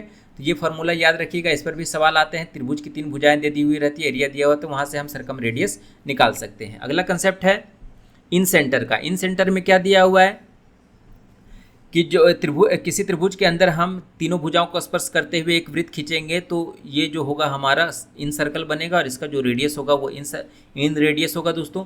इसका जो फॉर्मूला होता है वो यहाँ पर हमने लिखा है कि A बराबर R इंटू एस, आर जो है इन रेडियस और S जो है दोस्तों वो हमारा सेमी पेरीमीटर, S बराबर जो है आपका वो पेरीमीटर है, ठीक है, सेमी पेरीमीटर है, ठीक है, ठीक है। तो सेमी पेरीमीटर जो होगा A plus B plus C by 2 होगा, ठीक है। ये सेमी पेरीमीटर, पेरीमीटर नहीं है, सेमी पेरीमीटर है, ठीक है। उसी तरीके से A बराबर RS होगा। इसी त्रिभुज अगर राइट एंगल ट्रायंगल है तो ये भी फॉर्मूला आपको बताया है कि अगर त्रिभुज के तीनों भुजाओं को स्पर्श करता हुआ एक वृत्त खींचेंगे तो इसका जो इन रेडियस बनेगा दोस्तों, इन रेडियस बराबर जो होगा A plus B minus C divided by 2 होगा। ये हमारा A है तो A plus B minus C divided by 2 बनेगा। ये फॉर्मूला आपको ध्यान रखना है, ठीक है। उसके बाद आता है लॉ ऑफ साइन, साइन है ना। लॉ ऑफ साइन क्या कहता है कि अगर आपके पास है ना एंगल दिया हुआ और साइड दिया हुआ है तो A बटा इसके अपोजिट वाला जो शीर्ष है इसका साइन A बराबर B बटा साइन B बराबर C बटा साइन C। ये फॉर्मूला आपको तो ABC दिया हुआ है, 2 एंगल दिए हुए, तो तीसरे का मान हम आसानी से निकाल सकते हैं, ठीक है। तो ये यहाँ पर देख लीजिए कि आपके पास है ना साइन A बटा A या साइन B बटा B या साइन C बटा C, इस तरह से आप इसको याद रखते हैं। लॉ ऑफ कोसाइन क्या कहता है, कोसाइन रूल क्या कहता है कि आपके पास ABC भुजा दी हुई है ना, तो भुजा और एंगल के साथ इसका जो रिलेशन होता है तो कॉस A बराबर क्या बनेगा, कॉस A। यहाँ पर कॉस A देखेंगे तो इसके इस कोण के साथ जो संलग्न है साइड उसका स्क्वायर माइनस जो तीसरा साइड है उसका square divided by 2 into B into C. उसी तरह से कॉस B निकालेंगे तो कॉस B वाला हम यहाँ पर B माइनस में करेंगे, C वाला हम साइड C माइनस में रखेंगे, बाकी फॉर्मेट हमारा वही पैटर्न को फॉलो करेगा। अगला वही है कि A बटा sine A, law of cosine वाला, लॉ ऑफ साइन वाला जो है तो इसका जो है सरकम रेडियस के साथ जो रिलेशन होता है A बटा साइन A बराबर B बटा साइन B बराबर C बटा साइन C बराबर 2R फॉर्मूला होता है, ठीक है। अगला है टॉल्मी थ्योरम। टॉल्मी थ्योरम क्या कहता है टॉल्मी थ्योरम कहता है कि अगर सम ऑफ चक्रीय चतुर्भुज में है ना, चक्रीय चतुर्भुज में, ठीक है, इसका जो डायगोनल का प्रोडक्ट होगा है ना, इसके अपोजिट भुजा के प्रोडक्ट के सम के बराबर होगा। तो यहाँ पर देखिए कि अब डायगोनल कितना है, AC इंटू BD, AC गुना BD जो बराबर होगा वो AB गुना इसका गुना CD प्लस इसका इतना गुना AD गुना BC, ये दोनों के बराबर होता है। तो अगर इस पर बेस्ड आपके सवाल आते हैं तो आप डायरेक्टली ये फॉर्मूला लगाकर हल कर सकते हैं, ठीक है। ये वाला इससे कभी सवाल नहीं पूछेगा तो इसको ध्यान में रखने की ज़रूरत नहीं है। अगला है कि एक त्रिभुज है ना, इसके तीनों भुजाओं को स्पर्श करता हुआ एक खींचे और इसका जो है इन रेडियस R दिया हुआ है ना, तो आपको साइड लेंथ दे दिया हुआ रहेगा तो x का मान निकालने के लिए पूछेगा, ये भी कंसेप्ट है। या फिर आपको इसका स्पर्श रेखा की लंबाई पता, अगर ये x है तो ये भी x बनेगा, ये z है तो ये भी z बनेगा, ये y है तो ये भी y बनेगा। उस केस में जो इन रेडियस निकलेगा दोस्तों R बराबर root under X Y Z divided by X plus Y plus Z बनेगा। तो इस पर जो है फॉर्मूला पर जो है सवाल आ सकते हैं। अगला है कि अगर R is the radius of the in circle of triangle ABC, तो आपका जो R और कॉमन R जो है सरकम रेडियस और मीन रेडियस जो होगा है ना, सरकम रेडियस और इन रेडियस जो होगा इसमें रिलेशन होता है R बराबर 4 into R into sine A by 2 into sine B by 2 into sine C by 2। ये जो होता है फार्मूला होता है। यहाँ पर देखिए कि आपके पास एक ट्रायंगल है ना, और यहाँ पर A, B और C है, शीर्ष है, ठीक है। तो इसका जो इन रेडियस बनेगा तो इसका जो इन रेडियस मान लेते हैं R है, और इसका जो सरकम रेडियस है ना, ये मान लेते हैं R है ना, कैपिटल R। इन दोनों के बीच का जो रिलेशन होगा ये हमारा ये बनेगा। अगला कंसेप्ट है कि स्टीवर्ट्स थ्योरम का कंसेप्ट है, इस पर भी जो है एक बार दो बार सवाल आए हैं, तो ये देख लीजिए कि स्टीवर्ट्स थ्योरम क्या कहता है।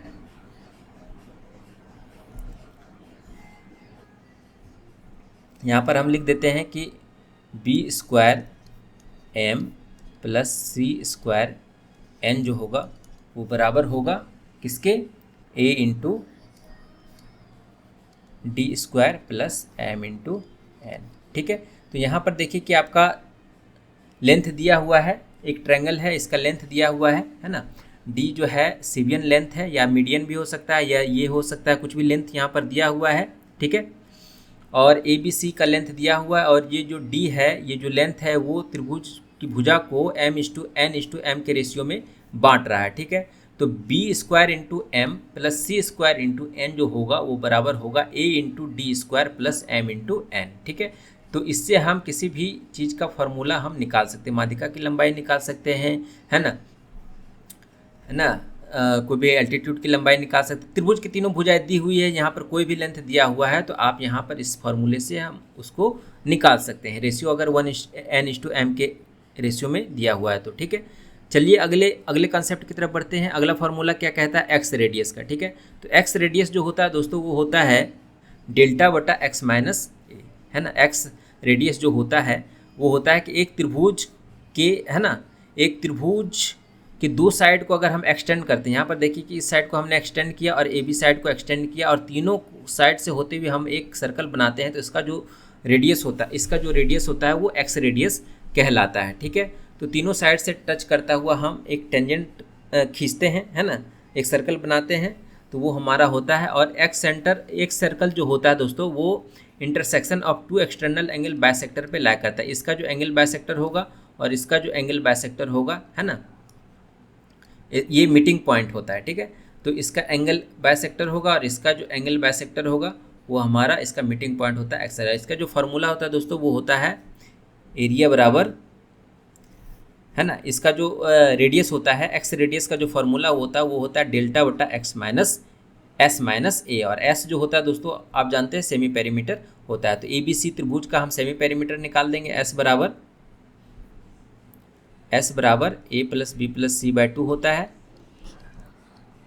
ठीक है, और ये हमारा R1 जो हो जाएगा डेल्टा बटा एस माइनस, जिधर है ना, अगर ए भुजा पर हमने यहाँ पर एक्स सर्कल बनाया है तो इसका जो इन रेडियस होगा R1, इसका जो एक्स रेडियस बनेगा R1 वो डेल्टा बटा इस त्रिभुज का area divided by S minus A. S कितना है, एस माइनस, और जो साइड लेंथ है इसका वो एस माइनस ए। ठीक है, अगर बी पे खींचेंगे तो डेल्टा बटा एस माइनस बी बनेगा, और सी पे खींचेंगे तो डेल्टा बटा एस माइनस सी बनेगा। ठीक है, और दूसरा है कि अगर 1/r1 plus 1/r2 plus 1/r3 करेंगे तो ये बराबर हो जाएगा 1/r, ये इन रेडियस हो जाएगा। R1 R2 R3 जो है एक्स रेडियस है और ये इन रेडियस हो जाएगा। ठीक है, ये फार्मूला भी आप याद रख सकते हैं। दूसरा है फार्मूला क्या है, दूसरा है R1, दूसरा यहाँ पर देख सकते हैं R into R1 into R2 into R3 बराबर डेल्टा का स्क्वायर, त्रिभुज के एरिया का स्क्वायर बनेगा, है ना। और तीसरा जो फॉर्मूला है यहाँ पर R1 बराबर 4R into sine A by 2 cos B by 2 और कॉस सी बाई 2, है ना। तो इस तरह से फॉर्मूले आते हैं। और तीसरा सरकम रेडियस और इन रेडियस जो होता है वो एक्स रेडियस में क्या रिलेशन होता है, ये फार्मूला आपके पास दिया हुआ था। तीनों का एक्स रेडियस और आपका सरकम रेडियस और इन रेडियस बराबर तीनों के सम का एक्स रेडियस, इस ये फार्मूला कंसेप्ट पे आधारित। इस पर जो है बेस्ट सवाल बहुत ही कम पूछे गए हैं, नहीं के बराबर पूछे गए हैं, लेकिन फिर भी आप जानकारी के लिए इसको याद रख सकते हैं। ठीक है, अगला है इंटरनल एंगल बाइसेक्टर थ्योरम। अगर एक त्रिभुज है ना, और ये और डी जो है एंगल बाइसेक्टर है, तो बी और सी, है ना, ए बटा बी यानी कि ए बी बटा ए सी जो बनेगा वो बी डी बटा सी डी बनेगा। ठीक है, ये हो गया internal angle bisector. External angle bisector में भी सेम फार्मूला अप्लाई करेंगे। यहाँ पर देखिए कि एक हमारा त्रिभुज है और ये है साइड ए बी और सी, है ना, और यहाँ पर जो है एक्सटर्नली यहाँ पर लाई कर रहा है डी पॉइंट। ठीक है, तो बी डी जो है ये टोटल एम के बराबर है और सी डी जो है एन के बराबर है। ठीक है, तो इस केस में क्या होगा, ए बी बटा ए सी बराबर बी डी बटा सी डी, सेम फार्मूला यहाँ पर लगेगा। ठीक है, तो बी डी बटा सी डी बड़ा वाला फिर छोटा वाला, है ना, ए बी बटा ए सी, सेम फार्मूला यहाँ पर हम लगाएंगे। अगला है कि एक सर्कल है ना, पी जो है बाहरी बिंदु है और इसके बीच का जो है एंगल है थीटा दिया हुआ है। तो आपका जो है यहाँ पर दो रेडियस के द्वारा जो एक त्रिभुज बन रहा है उसके रेडियस का उसके त्रिभुज का एक कोण आपसे निकालने के लिए पूछा जाता है। तो डायरेक्टली फार्मूला लगाएंगे, जो एंगल यहाँ पर दिया हुआ उसका जो है आधा यहाँ पर आपका मिलेगा। ठीक है, दूसरा ट्रिगोनोमेट्री का कुछ फार्मूला है दोस्तों, हम बताना भूल गए थे, तो यहाँ पर हमने ऐड कर लिया इसको। तो फार्मूला क्या है, साइन 3a बराबर 3 sin a minus 4 sin QA, tan 3a बराबर 3 tan a minus tan QA divided by 1 minus tan square a, cos 3a बराबर 4 cos QA minus 3 cos a। और दूसरा है कि अगर इस फॉर्मेट में भी सवाल आया है a sin theta plus b cos theta बराबर p दिया हुआ है, तो b sin theta minus a cos theta बराबर जो बनेगा root under a square plus b square minus P square बनेगा। ठीक है दोस्तों, तो इसका स्क्वायर प्लस इसका स्क्वायर माइनस पी का जो स्क्वायर है वो यहाँ पर कर देंगे, तो बी साइन थीटा माइनस ए कॉस थीटा का फॉर्मूला हमारे पास आ जाएगा। देखिए ए और बी जो है यहाँ पर इंटरचेंज होगा और बीच का जो साइन है वो माइनस में बदल जाएगा। ठीक है, अगला कंसेप्ट है लघु त्रिज्यखंड का क्षेत्रफल ए बराबर जो होता है पाई स्क्वायर थीटा बटा 360 डिग्री होता है, और आर्क का लेंथ निकाल लेंगे यहाँ पर पाई आर थीटा बटा 180 डिग्री बनता है।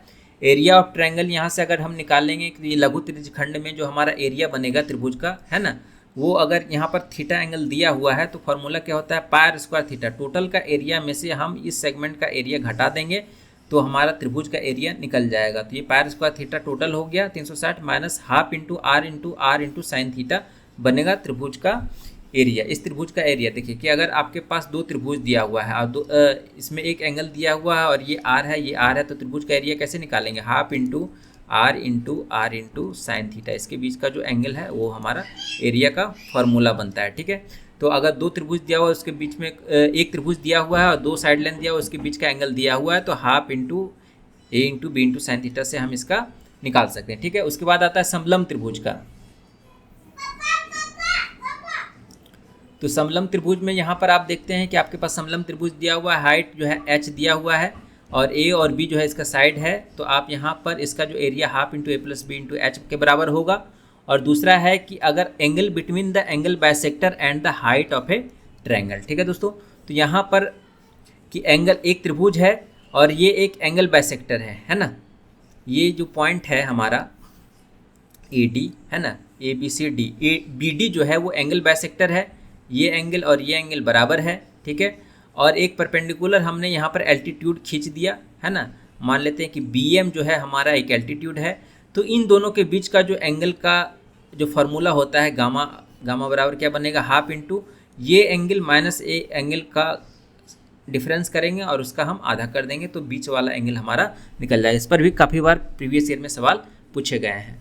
अगला कंसेप्ट है प्रोबेबिलिटी का। ठीक है, प्रोबेबिलिटी को सबसे लास्ट में देखेंगे, तो सबसे पहले इसके बाद जो है हमारा क्या है, हाँ यहाँ पर देखिए कि आपके पास कि अगर a रूट के अंदर a गुना a इन्फिनिटी तक गया है तो इसका जो वैल्यू होगा वो a के ही बराबर होगा।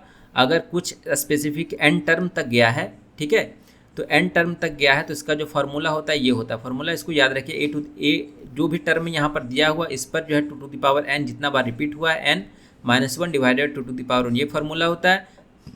अगर यहाँ पर रूट 8 है 7th टर्म तक है तो 8 to the power 7 minus 1 by 2 to the power 7 इसका आंसर हो जाएगा। अगला कंसेप्ट है कि अगर आपका root under A plus plus के फॉर्म में है और इन्फिनिटी तक गया है तो इसका जो फार्मूला है यही है 1 plus root under 1 plus 4 into a, जो टर्म यहाँ पर रिपीट हो रहा है वही टर्म डिवाइडेड बाय 2 ये फार्मूला है।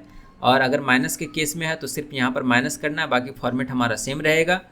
ठीक है, और एक हाँ, और उसके बाद जो होगा हमारा रूट 12 प्लस रूट 12, ये एक एग्जांपल है, इन्फिनिटी तो गया है। तो इस फॉर्मेट में क्या है कि अगर 12 को ऐसे फॉर्मेट में तोड़ना है कि दो फैक्टर बने और दोनों के फैक्टर का जो डिफरेंस है ना, बीच का डिफरेंस अगर 1 हो है ना, तो बड़ा फैक्टर जो होगा हमारा आंसर होगा। तो अगर रूट अंडर 12 हमसे पूछा गया है तो root under 12 plus root under 12, ठीक है, प्लस रूट, इस तरह से जो है हमारा कंसेप्ट जा रहा है।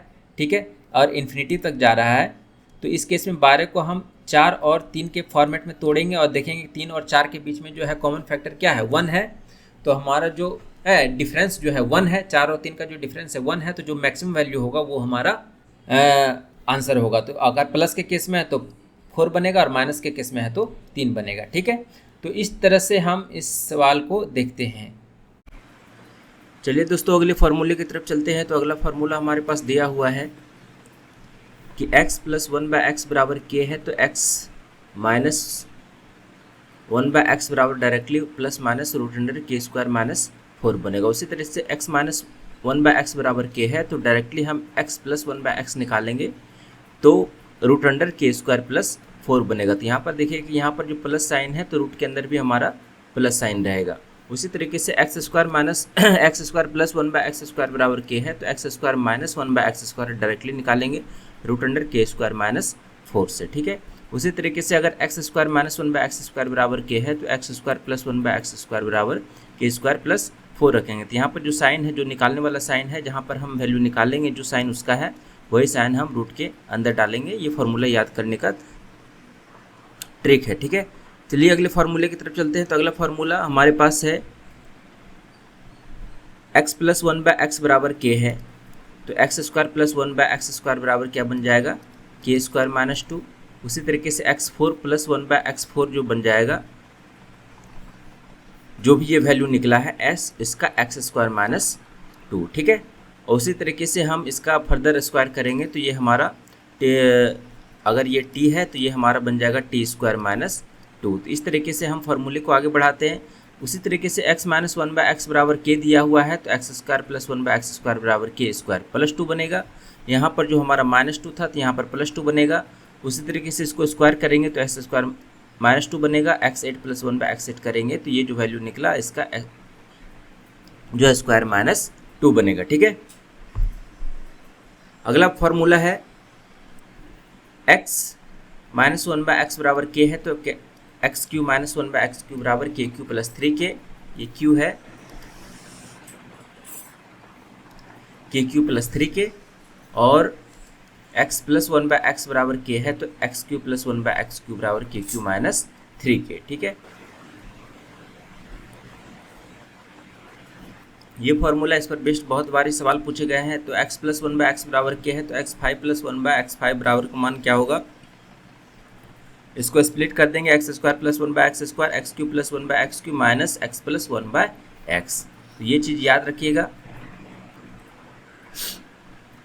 उसी तरीके से आपको ये भी पूछा गया है कि x माइनस 1/x बराबर k है, तो x5 माइनस 1/x5 का मान क्या होगा। तो इसको फर्दर यहाँ पर स्प्लिट कर देंगे, तो जो हमने यहाँ पर प्लस का साइन रखा था वही यहाँ पर हम माइनस का साइन रखेंगे, और यहाँ पर x minus x plus 1/x था तो यहाँ पर हम x माइनस 1/x रखेंगे। x7 प्लस 1/x7 से भी बहुत बारी सवाल पूछे गए हैं। तो 7 को जो है तोड़ देना है 3 और 4 में फैक्टर में, और बाकी फॉर्मेट हमारा सेम रहेगा। अगला है यहाँ पर कि x4 प्लस 1/x4 बराबर k दिया हुआ है, तो उसी तरीके से अगर हम एक्स स्क्वायर इसका स्क्वायर रूट करेंगे, ठीक है, तो x square plus 1/x square जो बनेगा वो हमारा रूट अंडर k प्लस 2 बनेगा, जो हम निकाल रहे हैं, जिसका वैल्यू हम निकाल रहे हैं। यहाँ पर प्लस है तो रूट के अंदर हम यहाँ पर प्लस साइन देंगे, ठीक है। x प्लस 1/x बराबर कर रहे हैं, तो रूट अंडर यहाँ पर जो वैल्यू यहाँ पर निकला है उसका प्लस 2 रखेंगे, ठीक है। अगर हम x माइनस यहाँ से हम x माइनस 1/x डायरेक्ट निकाल रहे हैं, अगर x square plus 1/x square बराबर दिया हुआ है कोई वैल्यू और हम x माइनस 1/x निकालना है, तो x माइनस 1/x जो होगा रूट अंडर जो भी है यहाँ पर वैल्यू निकला है इसका -2 रखेंगे, क्योंकि यहाँ पर हमने माइनस ले रखा है। तो हमने क्या बताया कि जो भी यहाँ पर साइन लेंगे वो रूट के अंदर वही साइन लेंगे, ठीक है। अगला कंसेप्ट है कि an minus b n divided by a plus b, है ना। a to the power n माइनस b to the power n जो है a प्लस बी से डिविजिबल होगा। किस केस में, जब n जो है इवन पॉजिटिव नंबर है। जब n जो है ये इवन नंबर है तो a प्लस बी से डिवाइड हो जाएगा, ठीक है। अगर n जो है कोई भी नेचुरल नंबर है वो डेफिनेटली a माइनस बी से डिविजिबल होगा। अगर n जो है सिर्फ ऑड पॉजिटिव नंबर है तो वो सिर्फ a प्लस बी से डिविजिबल होगा। अगर यहाँ पर देखिए a n plus b to the power n plus c to the power n upon a plus B plus c, ये a plus B plus c से डिविजिबल होगा। अगर इस फॉर्मेट में कोई संख्या दी हुई है तो वो a plus B plus c से डिविजिबल होगा अगर n जो है ऑड नंबर है तो, ठीक है। तो इस कंडीशन को याद रखिएगा, इस पर जो है बराबर सवाल आते हैं। अगला कंसेप्ट है कि अगर x प्लस 1/x बराबर 1 है, अगर x प्लस 1/x बराबर 1 दिया हुआ है तो डायरेक्टली हम कोशिश करेंगे कि एक्स क्यू बराबर -1 लेके चले और उस व्यंजक का मान निकालने की कोशिश करें। x + 1/x बराबर -1 दिया हुआ है तो x³ बराबर 1 लेके चले। अगर x + 1/x बराबर √3 दिया हुआ है तो x6 बराबर -1 लेके चले। ठीक है। अगला कंसेप्ट है कि अगर a + 1/a बराबर 2 दिया हुआ है तो a बराबर 1 मान के लिए ये इक्वेशन सेटिस्फाई करेगा, तो वहाँ पर कोशिश करें कि a का मान 1 रखें। ठीक है। जैसे कि यहाँ पर देखिए कि a + 1/a बराबर 2 दिया हुआ है तो a⁻112 - 1/a³ का मान आपसे पूछा गया है। तो अगर a + 1/a बराबर 2 है तो a का मान यहाँ पर पुट 1 रख के चले। ठीक है। यहाँ पर 1 रखें, यहाँ पर 1 रखें और ये जो मान आपका आ जाएगा वो 0 आ जाएगा। अगला कंसेप्ट है कि x + 1/x बराबर -2 दिया। अभी हमने पढ़ा कि 2 दिया हुआ है तो x का मान 1 रखेंगे। अगर -2 दिया हुआ है तो ये -1 के लिए ये सेटिस्फाई करेगा ये इक्वेशन। तो यहाँ पर कोशिश करें कि x का मान जो है वो -1 लेके चले है। उसके बाद है अरिथमेटिक प्रोग्रेशन का फॉर्मूला, है ना, AP सीरीज। तो AP सीरीज में एक सीक्वेंस दिया हुआ रहता है जिसका फॉर्मूला होता है a पर n। a जो है nth टर्म यहाँ पर पता करेंगे कि लास्ट टर्म हमारा कौन सा है, तो a1 + n-1 into D formula होता है। सम ऑफ सीरीज क्या होता है, n/2 into 2 a1 + n-1 into D, या फिर n/2 into a1 + n, first term plus last term. ठीक है। और डी जो होता है कॉमन डिफरेंस होता है। उसी तरीके से यहाँ पर ज्योमेट्रिक प्रोग्रेशन में बात करेंगे, जीपी सीरीज में, ज्योमेट्रिक सीरीज में बात करेंगे तो इस तरह से फॉर्मेट आपका रहेगा नंबर का a into A R square. ठीक है। तो इसमें जो r जो होगा वो कॉमन रेशियो होगा। और ये कैसे पता चलेगा, तो इस टर्म में से पहले टर्म से भाग देंगे तो a/a भाग देंगे तो हमेशा r आपको मिलेगा, कॉमन रेशियो आपका मिलेगा। सेम कॉमन रेशियो सारे टर्म में मिलेगा अगर हम अगले टर्म में पिछले टर्म से भाग देंगे। ठीक है। इस तरीके से इसका जो लास्ट टर्म होगा an, है ना, वो पता करने का फॉर्मूला यही है। ये पता करने का फॉर्मूला है a यानी कि फर्स्ट टर्म और r जो कॉमन रेशियो है आपका n-1, जो भी n टर्म तक रिपीट हुआ है n-1 यहाँ पर पावर लगाएंगे। उसी तरीके से sum of n term of finite geometrical sequence में यदि a² ARQ दिया हुआ है तो हमारा जो सम निकलेगा a into 1 - r⁻n divided by 1 - r या फिर r-1, है ना। ये चेंज होगा, वो डिपेंड करेगा कि r कैसा है ना। उसके बाद सम ऑफ इनफाइनाइट, अगर इनफाइनाइट नंबर तक ये बढ़ते जा रहा है, ठीक है, ये इनफाइनाइट नंबर तक बढ़ते जा रहा है तो इसका जो फॉर्मूला बनेगा दोस्तों वो बनेगा a/1 - r, ये वाला फॉर्मूला आपका बनेगा। ठीक है। जहाँ पे r जो है <1 होगा तो जो कॉमन रेशियो आपका होगा वो अगर <1 होगा तो यहाँ से आप इनफाइनाइट ज्योमेट्रिकल सीक्वेंस का फॉर्मूला निकाल लेंगे। ठीक है। अगला फॉर्मूला है नंबर ऑफ फैक्टर्स निकालने के लिए। अगर कोई नंबर जो है आपका, है ना, यहाँ पर अब अगर कोई नंबर का फैक्टर है a, b और c और ये पावर है उसका p, q, r, ठीक है, तो इसका जो टोटल नंबर ऑफ फैक्टर्स होगा तो जो भी पावर है हमारे पास p, q, r, इसमें हम जो है p+1, q+1 और r+1 में ऐड कर देंगे और उसको आपस में मल्टीप्लाई कर देंगे। तो जो भी हमारा गुणनखंड निकलेगा वो हमारा टोटल नंबर ऑफ फैक्टर देगा।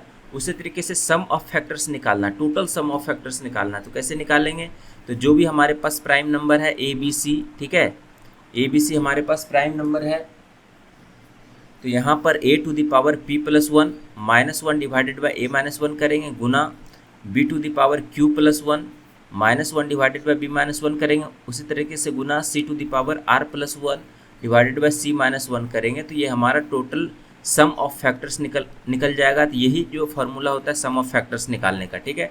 प्रोडक्ट ऑफ फैक्टर्स निकालना है तो प्रोडक्ट ऑफ फैक्टर्स निकालने के लिए जो फॉर्मूला है वो n⁻ total factors divided by 2। तो जो भी संख्या दी हुई है, ठीक है, जो भी संख्या हमारे पास दी हुई है उसमें जो है टू द पावर क्या करेंगे, जो हमारा टोटल फैक्टर्स आ रहा है, total number of factors divided by 2 करेंगे तो वो हमारा प्रोडक्ट ऑफ फैक्टर्स निकल कर आ जाएगा। अगला कंसेप्ट है कि नंबर ऑफ इवन फैक्टर निकालना। आपके पास देखिए कि एक नंबर दिया हुआ 4 × 3 12 × 25, 25 चौका 150 दूनी 300, ये हमारा लगता है 300 का फैक्टर है, 300 नंबर का फैक्टर है। ठीक है। तो ये हमारे पास देखिए कि यहाँ पर अगर हम नंबर ऑफ इवन फैक्टर निकालेंगे, तभी हमने आपको बताया कि जो भी हमारे पास प्राइम नंबर है, जैसे 2 है, 3 है, 5 है, ठीक है, इस पर जो भी पावर है, तो even factor, number of even factor निकालेंगे तो इसके पावर में हम कोई चेंजिंग नहीं करेंगे। तो यहाँ पे 2 का 2 ही रखेंगे, बाकी इसके पावर में और इसके पावर में 1 जोड़ेंगे। यहाँ पर अब हमने आपको बताया कि जो भी हम निकालते हैं उसमें पावर में हम +1 ऐड करते हैं, ठीक है। लेकिन जब इवन फैक्टर के केस में निकालेंगे तो जो इवन नंबर का पावर है उसमें हम कोई चेंजिंग नहीं करेंगे, ऐड नहीं करेंगे, ठीक है। तो ये 2 का 2 ही रहेगा, गुना यहाँ 2 गुना 3 हो जाएगा, ये हो जाएगा 12। सम ऑफ इवन फैक्टर्स निकालेंगे तो जो हमारा सम ऑफ इवन फैक्टर्स निकालने का जो तरीका है वो कैसे निकालते हैं, 2 पर पावर 2 को हम स्प्लिट करेंगे, 2 टू द पावर 1 और 2 टू द पावर 2, ये 2 इसका फैक्टर बनेगा। और 3 पर पावर 1 का जो फैक्टर बनेगा वो 3 पर पावर 0, 3 पर पावर 1 बनेगा। और 5 का 3 फैक्टर बनेगा यानी कि 25 है, तो 25 का फैक्टर क्या क्या बनेगा, 5 पर पावर 0 यानी कि 1, 5 पर पावर 1 यानी कि 5 और 5 पर पावर 2, इसका 2 फैक्टर बनेगा। और सारे फैक्टर्स को हम यहाँ पर ऐड करेंगे और बाकी सबके साथ मल्टीप्लाई करेंगे, ठीक है। ये सबको ऐड करके और सबको आपस में गुना करेंगे तो हमारे पास जो है total sum of even factor निकल जाएगा। नंबर ऑफ ऑड फैक्टर्स निकालेंगे तो नंबर ऑफ ऑड फैक्टर्स में जो इवन नंबर का पावर है, ठीक है, उसको हम कंसिडर नहीं करेंगे, बाकी जो ऑड नंबर में है उसमें हम +1 ऐड करेंगे, ठीक है। तो 1 + 1 2 हो जाएगा और यहाँ पे 2 + 1 3 हो जाएगा, 2 गुना 3 बराबर 6 हो जाएगा। उसी तरह से सम ऑफ ऑड फैक्टर्स में क्या करेंगे कि जो हमारे पास ऑड नंबर है 3 पर पावर 1, इसका जो फैक्टर है और जो 5 का फैक्टर है, इन दोनों को आपस में गुना करेंगे जोड़ के, ठीक है।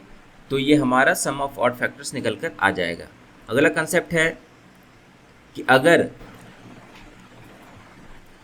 ax गुना ay दिया हुआ है a to the power x + y, ये a जो है हमारा प्राइम नंबर है, ठीक है।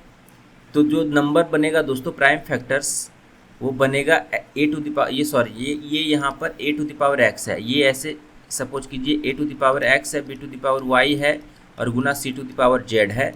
इसमें जो हमारा टोटल नंबर ऑफ फैक्टर्स बनेगा, ये प्राइम नंबर है, a b c जो है प्राइम नंबर है, तो इसका जो total number of prime factors बनेगा वो x + y + z बनेगा। Prime factors, number of prime factors, number of prime factors हमारा ये बनेगा। अगला कंसेप्ट है कि sum of n even natural number. Sum of natural number आप फॉर्मूला जानते हैं कि n × n + 2 होता है, ठीक है, n × n + 1/2।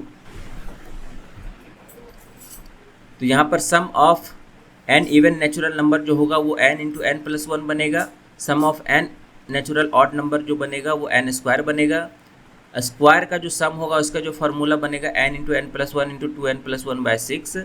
उसी तरीके से ऑड नंबर, इस पर भी सवाल आया कि ऑड नंबर का स्क्वायर जो बनेगा हमारा वो n × 4n² - 1/3, ये याद रख लीजिए। और क्यूब का जो फार्मूला है ना, नेचुरल क्यूब का जो फार्मूला है, नेचुरल नंबर के क्यूब का सम वो होता है n² × n + 1 का होल स्क्वायर डिवाइडेड बाय 4। और ये वाला फार्मूला याद रख लीजिए n² × 2n² - 1, जो कि ऑड नंबर के क्यूब का फार्मूला है, ठीक है। अगला कंसेप्ट है चक्रवृद्धि ब्याज से। तो यहाँ पर डिफरेंस दिया हुआ है ना, CI एंड SI का, इस पर बेस्ट सवाल आते हैं। 2 साल का डिफरेंस जो होगा वो बराबर होता है दोस्तों, जो डिफरेंस होता है वो बराबर होता है P × R² डिवाइडेड बाय 100 का होल स्क्वायर, 2 साल के लिए, ठीक है। 2 साल के लिए जो डिफरेंस का जो फार्मूला होता है D = PR² × 100 का स्क्वायर। और 3 साल के लिए अगर हम बात करेंगे तो जो डिफरेंस होगा CI और SI का वो होता है PR² × 300 + R डिवाइडेड बाय 100 का होल क्यूब, ठीक है। तो ये फार्मूला आप याद रख लीजिए कि difference of CI and SI में ये वाला फार्मूला लगाना है 2 साल में, और 3 साल में ये वाला फार्मूला लगाना है। अगला कंसेप्ट है कि 2 डिस्काउंट दिया हुआ है तो उसका सक्सेसिव डिस्काउंट क्या बनेगा, x + y - xy/100। अगला है, ये चीज़ हमने आपको बता दिया कि डिफरेंस 2 साल का और 3 साल में हमको कौन सा फार्मूला लगाना है। अगला है, हाँ, इस तरह के भी सवाल आते हैं कि जो है एक सर्टेन सम दिया हुआ, सम ऑफ मनी अमाउंट्स टू 650 रुपये, 2 साल में 650 रुपया हो गया और 676 रुपये 4 साल में हो गया, तो आपको मूलधन निकालने के लिए कहा जाता है। तो यहाँ पर देखिए कि 650 रुपये P जो है 650 रुपया 2 साल में हो गया। समय यहाँ पर देखिए कि सेम है, ठीक है। तो जब इस टाइप का समय सेम है और चक्रवृद्धि ब्याज का सवाल है ठीक है। तो यहाँ पर हम जो है कैसे निकालेंगे, रेशियो मेथड से 676/650 करेंगे और उसी पैटर्न पे 650/p करेंगे, ठीक है। इसका रेशियो, फिर इसका इस रेशियो को हम बराबर कर देंगे, ठीक है। यहाँ पर देखिएगा नंबर ऑफ जो है ईयर सेम रहना चाहिए, तो यहाँ से आपका निकल जाएगा p का मान, ठीक है। अगला कंसेप्ट है tree diagram of CI। Compound interest का जो ट्री डायग्राम हम लोग बनाते हैं CI और SI के लिए, तो वो हमने यहाँ पर 4 साल के लिए आपको दे के रखा है। तो 4 साल में जो है P होगा ये, और ये A जो है आपका सिंपल इंटरेस्ट है 4 साल के लिए, और B 2B 3B C 3C और D ये 4 साल का जो है ये टोटल आपका कंपाउंड इंटरेस्ट है। और ये जो है यहाँ से यहाँ तक आपका CI और SI का डिफरेंस है, CI और SI का डिफरेंस है 4 साल के लिए। अगर आपको 2 साल के लिए यूज करना है तो 2 साल के लिए सिर्फ यहाँ तक ही यूज करेंगे, ठीक है। 2 साल के लिए यूज करेंगे तो सिर्फ ये वाला सिर्फ ये वाला पोर्शन यूज करेंगे 2 साल के लिए। 3 साल के लिए अगर यूज करना है तो इतना का वैल्यू उठाएंगे, और 4 साल के लिए यूज करना है तो इतना का वैल्यू उठाएंगे, ठीक है। और यहाँ से CI और SI का जो डिफरेंस होगा ये यहाँ होगा 3 साल के लिए यहाँ से यहाँ तक होगा, 2 साल के लिए सिर्फ ये बनेगा, और 4 साल के लिए जो डिफरेंस होगा वो यहाँ से यहाँ तक बनेगा, यानी कि SI को छोड़ के हमको लिखना है। और जो B होगा दोस्तों वो यहाँ से A का R% होगा, ठीक है, और C जो होगा वो B का R% होगा, और D जो होगा वो C का R% होगा। तो R अगर आपको पता है, मूलधन पता है, तो SI CI आप आसानी से इस फॉर्मूले से निकाल सकते हैं। तो याद रखिएगा कि ये 4 साल में 6:4:1 का रेशियो चलेगा, 3 साल में 3:3:1 का रेशियो चलेगा, ठीक है। 3 साल में देखेंगे तो आप देखिए इसका जो रेशियो बनेगा 3B बनेगा और यहाँ पे 1C बनेगा, ठीक है। तो 3 साल में 3:1 का रेशियो यहाँ पर लेंगे। अगला कंसेप्ट है instalment formula for CI। Compound interest का अगर सवाल है तो हम फार्मूला कैसे निकालेंगे, तो जो भी इंस्टॉलमेंट आपका दिया हुआ है या फिर निकालना है, मूलधन दिया हुआ है, R दिया हुआ है, तो इस फार्मूले पे हम इसको बैठाएंगे।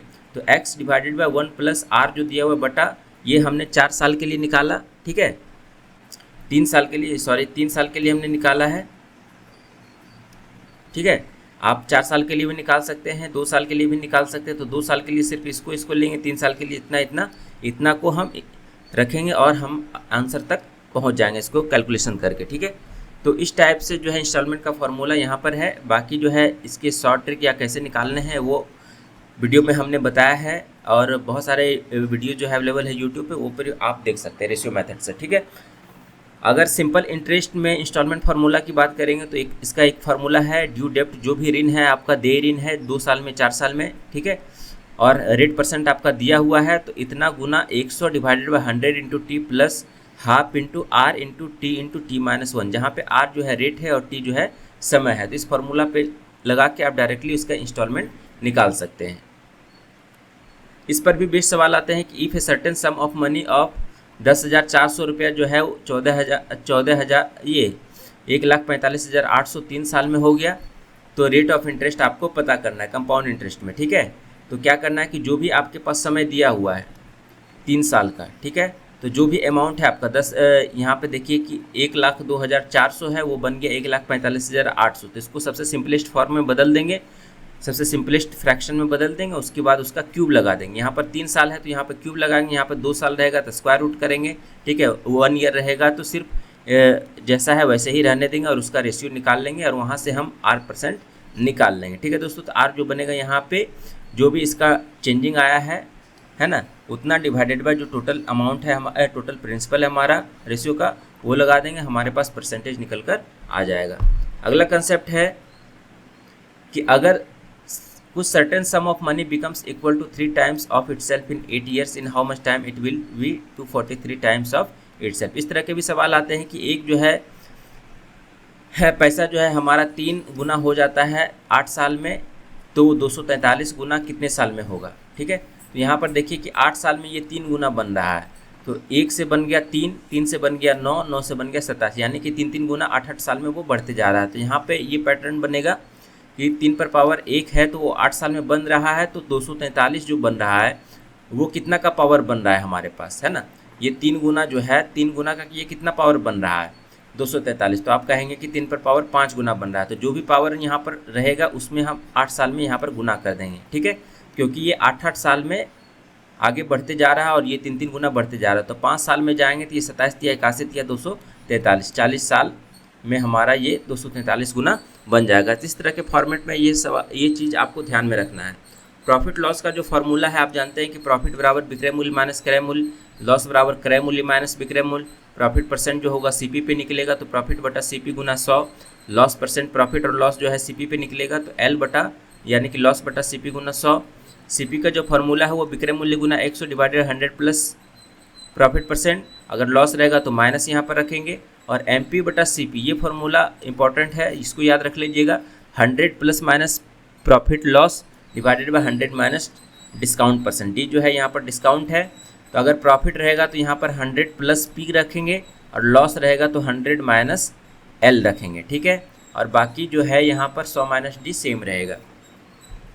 अगला कंसेप्ट है कि sum of all internal angles polygon में, ठीक है।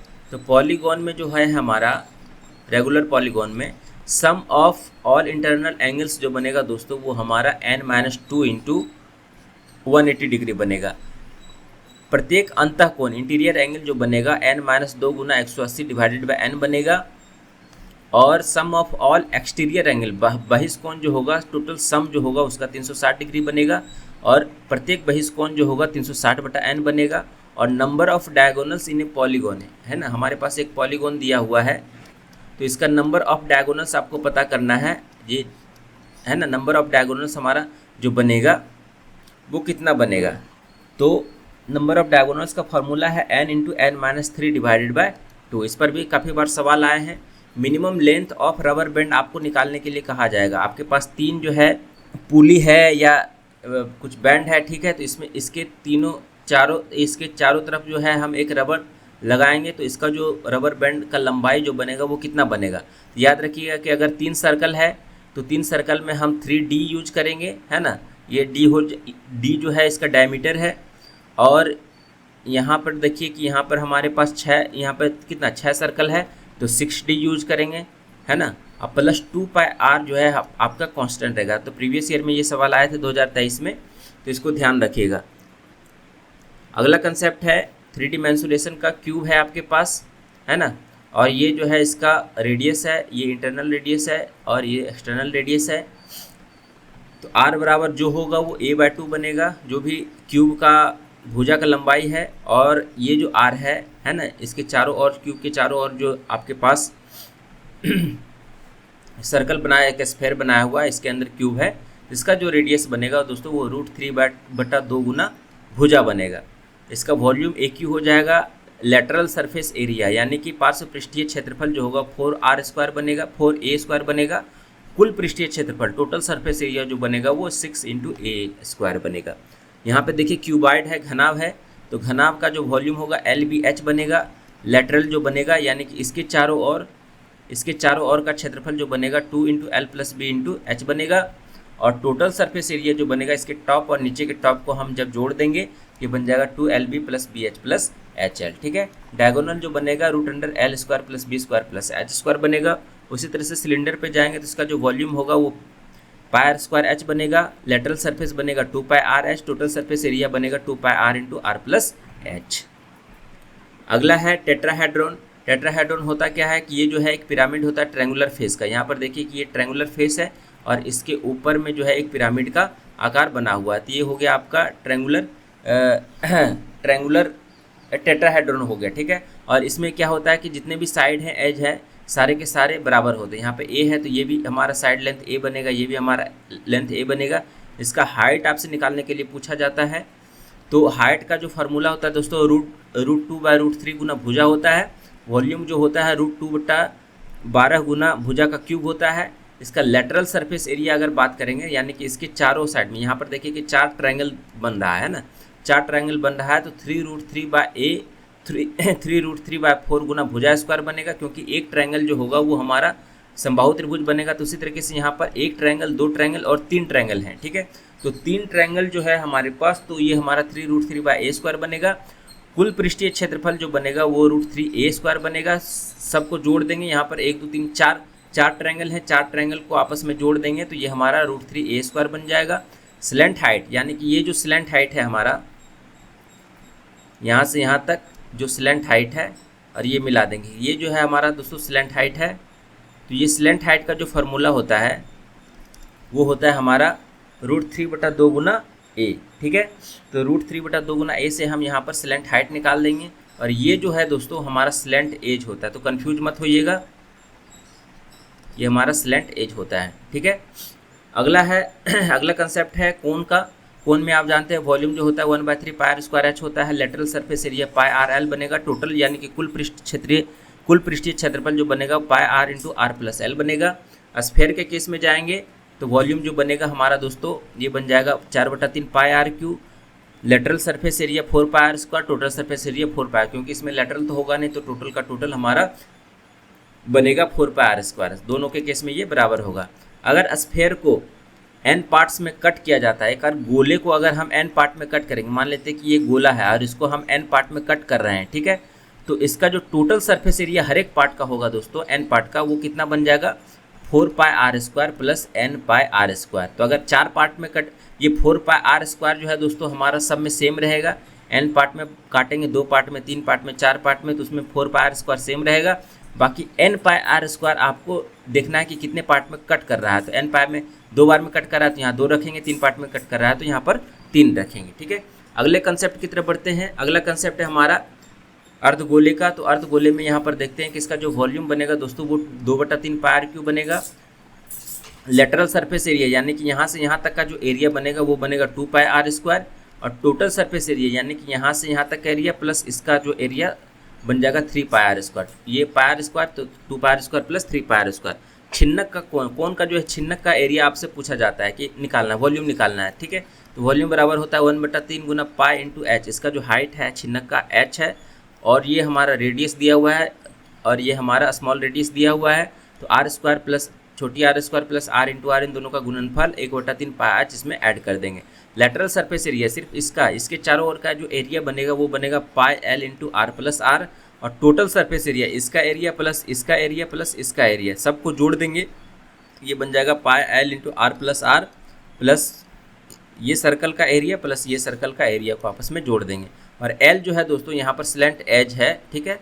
तो ये जो बन जाएगा हमारे पास √h² प्लस r-r², ठीक है।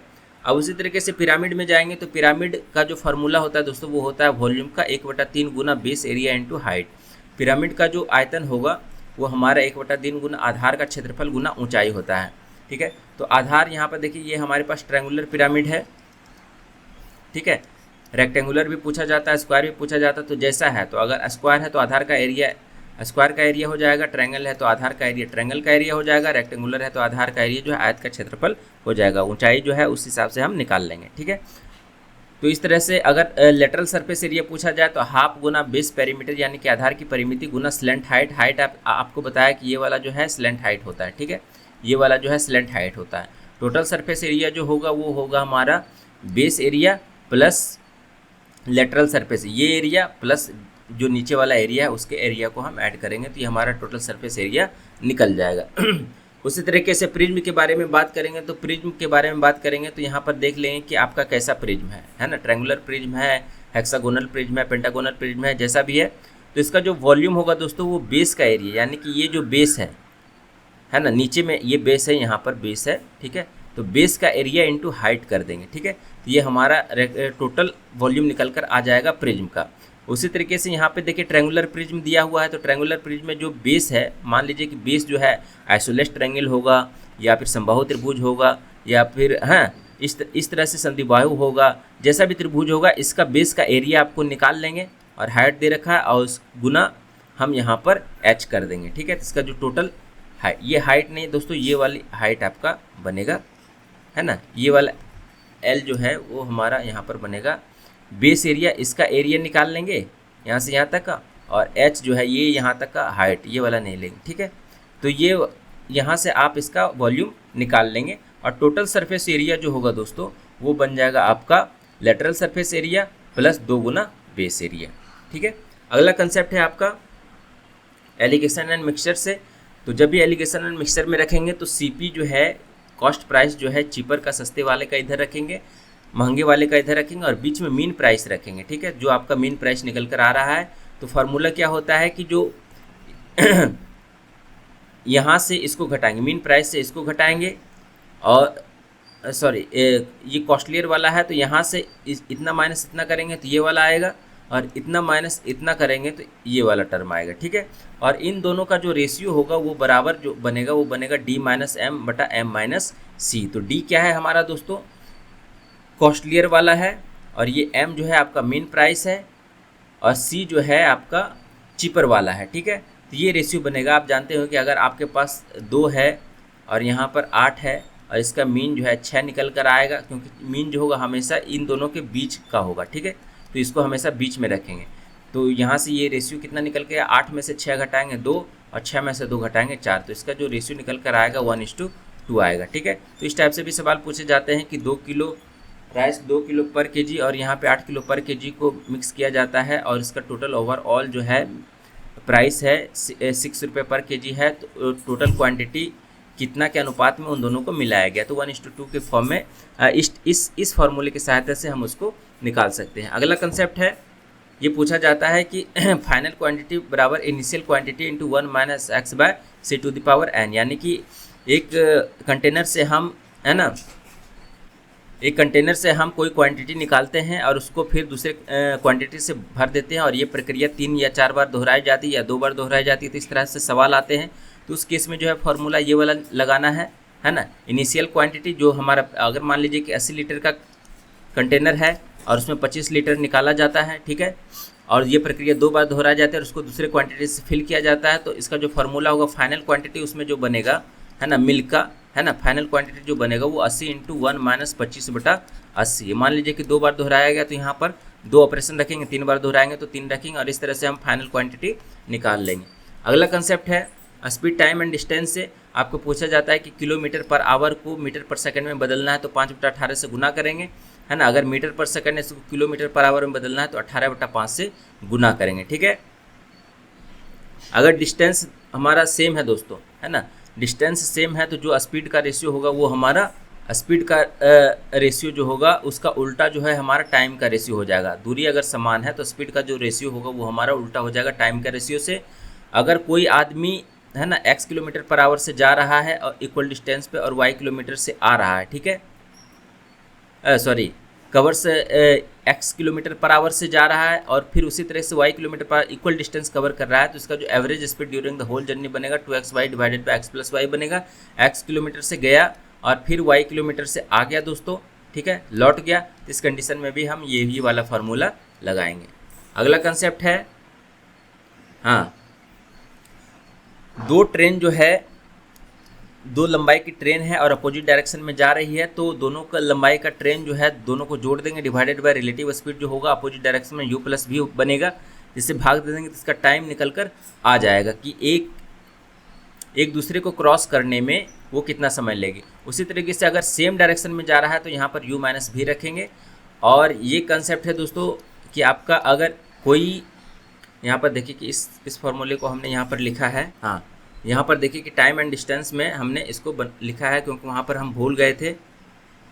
तो यहाँ पर देखिए कि टाइम एंड डिस्टेंस में अगर x स्टेशन है और y स्टेशन, यहाँ से a चल रहा है, यहाँ से b चल रहा है, दोनों जो है इस पॉइंट पे मिला आपस में मिलके, और मिलने के बाद जो a जो है मीटिंग पॉइंट से लेके यहाँ पर स्टेशन y तक ta समय में लगा इसको पहुँचने में, और b को मीटिंग पॉइंट के बाद में tb समय लगेगा x तक पहुँचने में। तो दोनों का जो स्पीड का रेशियो होगा वो इसके टाइम के रेशियो का उल्टा बनेगा स्क्वायर रूट के अंदर, ठीक है। तो यहाँ पर ये याद रखिएगा। और टाइम टू मीट, इन दोनों को जो मिलने में समय लगा दोस्तों, ठीक है, ये यहाँ पर समय लगेगा, यहाँ पर जो समय लगेगा वो TA, और यहाँ सॉरी टाइम टू मीट जो यहाँ पर लगेगा दोस्तों, टाइम टू मीट यानी कि इन दोनों को मिलने में जो समय लगा यहाँ से लेके यहाँ तक का वो √TA × TB बनेगा, ठीक है, ये वैल्यू यहाँ पर बनेगा, ठीक है। और उसके बाद time taken by A to cover complete distance, यानी कि A का जो डिस्टेंस होगा वो मिलने का समय प्लस TA।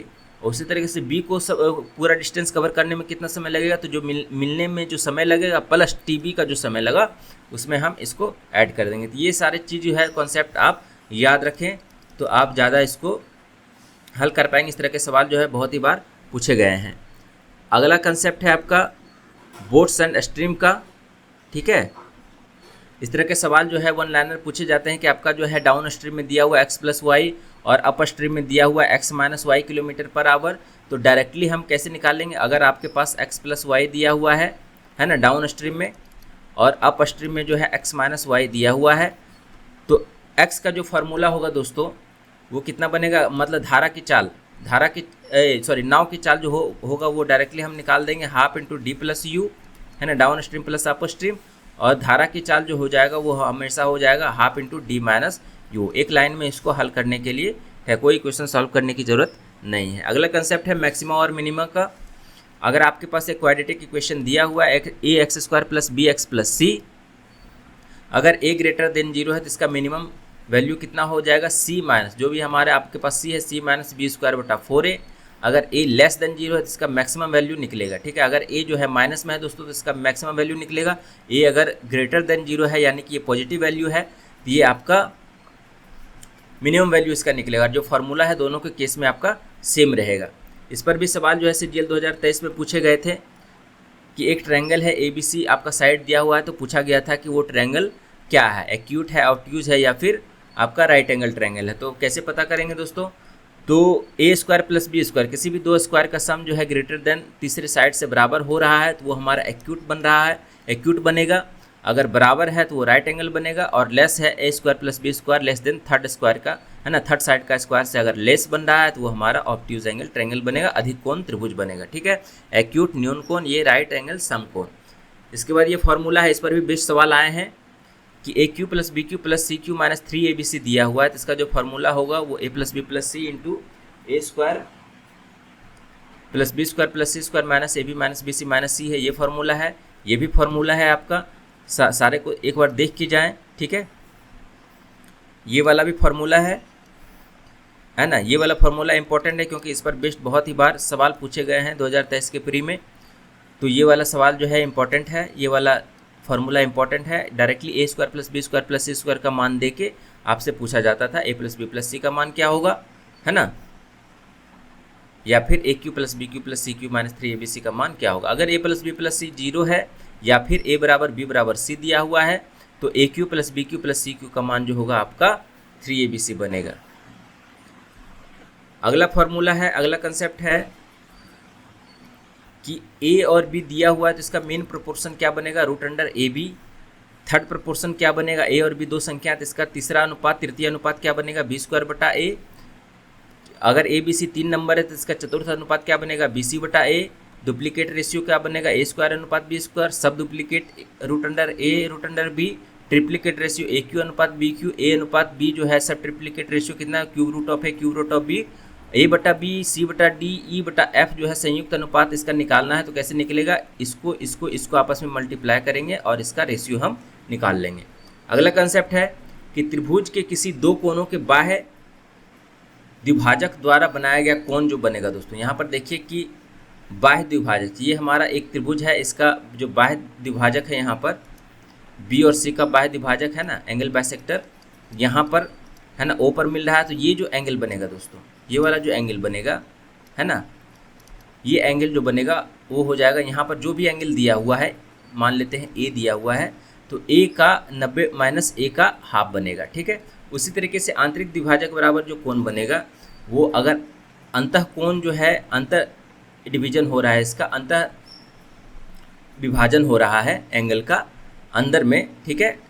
तो यहाँ पर जो एंगल बनेगा वो बनेगा दोस्तों 90 प्लस जो भी एंगल यहाँ पर शीर्ष का दिया हुआ है उसका हाफ बन जाएगा, ठीक है। इस पर बहुत बारी सवाल आए हैं। अगला है कि अगर त्रिभुज, इसके चतुर्भुज के चारों भुजा को टच करता हुआ एक सर्कल बनाएंगे, ठीक है, तो इसका जो अपोजिट साइड का जो सम होगा वो सम का योग जो होगा बराबर हो जाएगा, ठीक है। तो यहाँ पर देखिए कि B प्लस डी बराबर A प्लस C बनेगा। और चतुर्भुज का एरिया जो होगा दोस्तों, आप जानते हैं कि S into S minus A, S minus B, S minus C और S माइनस D बनेगा। ABCD इसका साइड का है और S जो है आपका सेमी पेरीमीटर है, और A plus B plus C plus D divided by 2 बनेगा। अगला कंसेप्ट है टाइम एंड डिस्टेंस का, ये वाला आपको हमने बताया।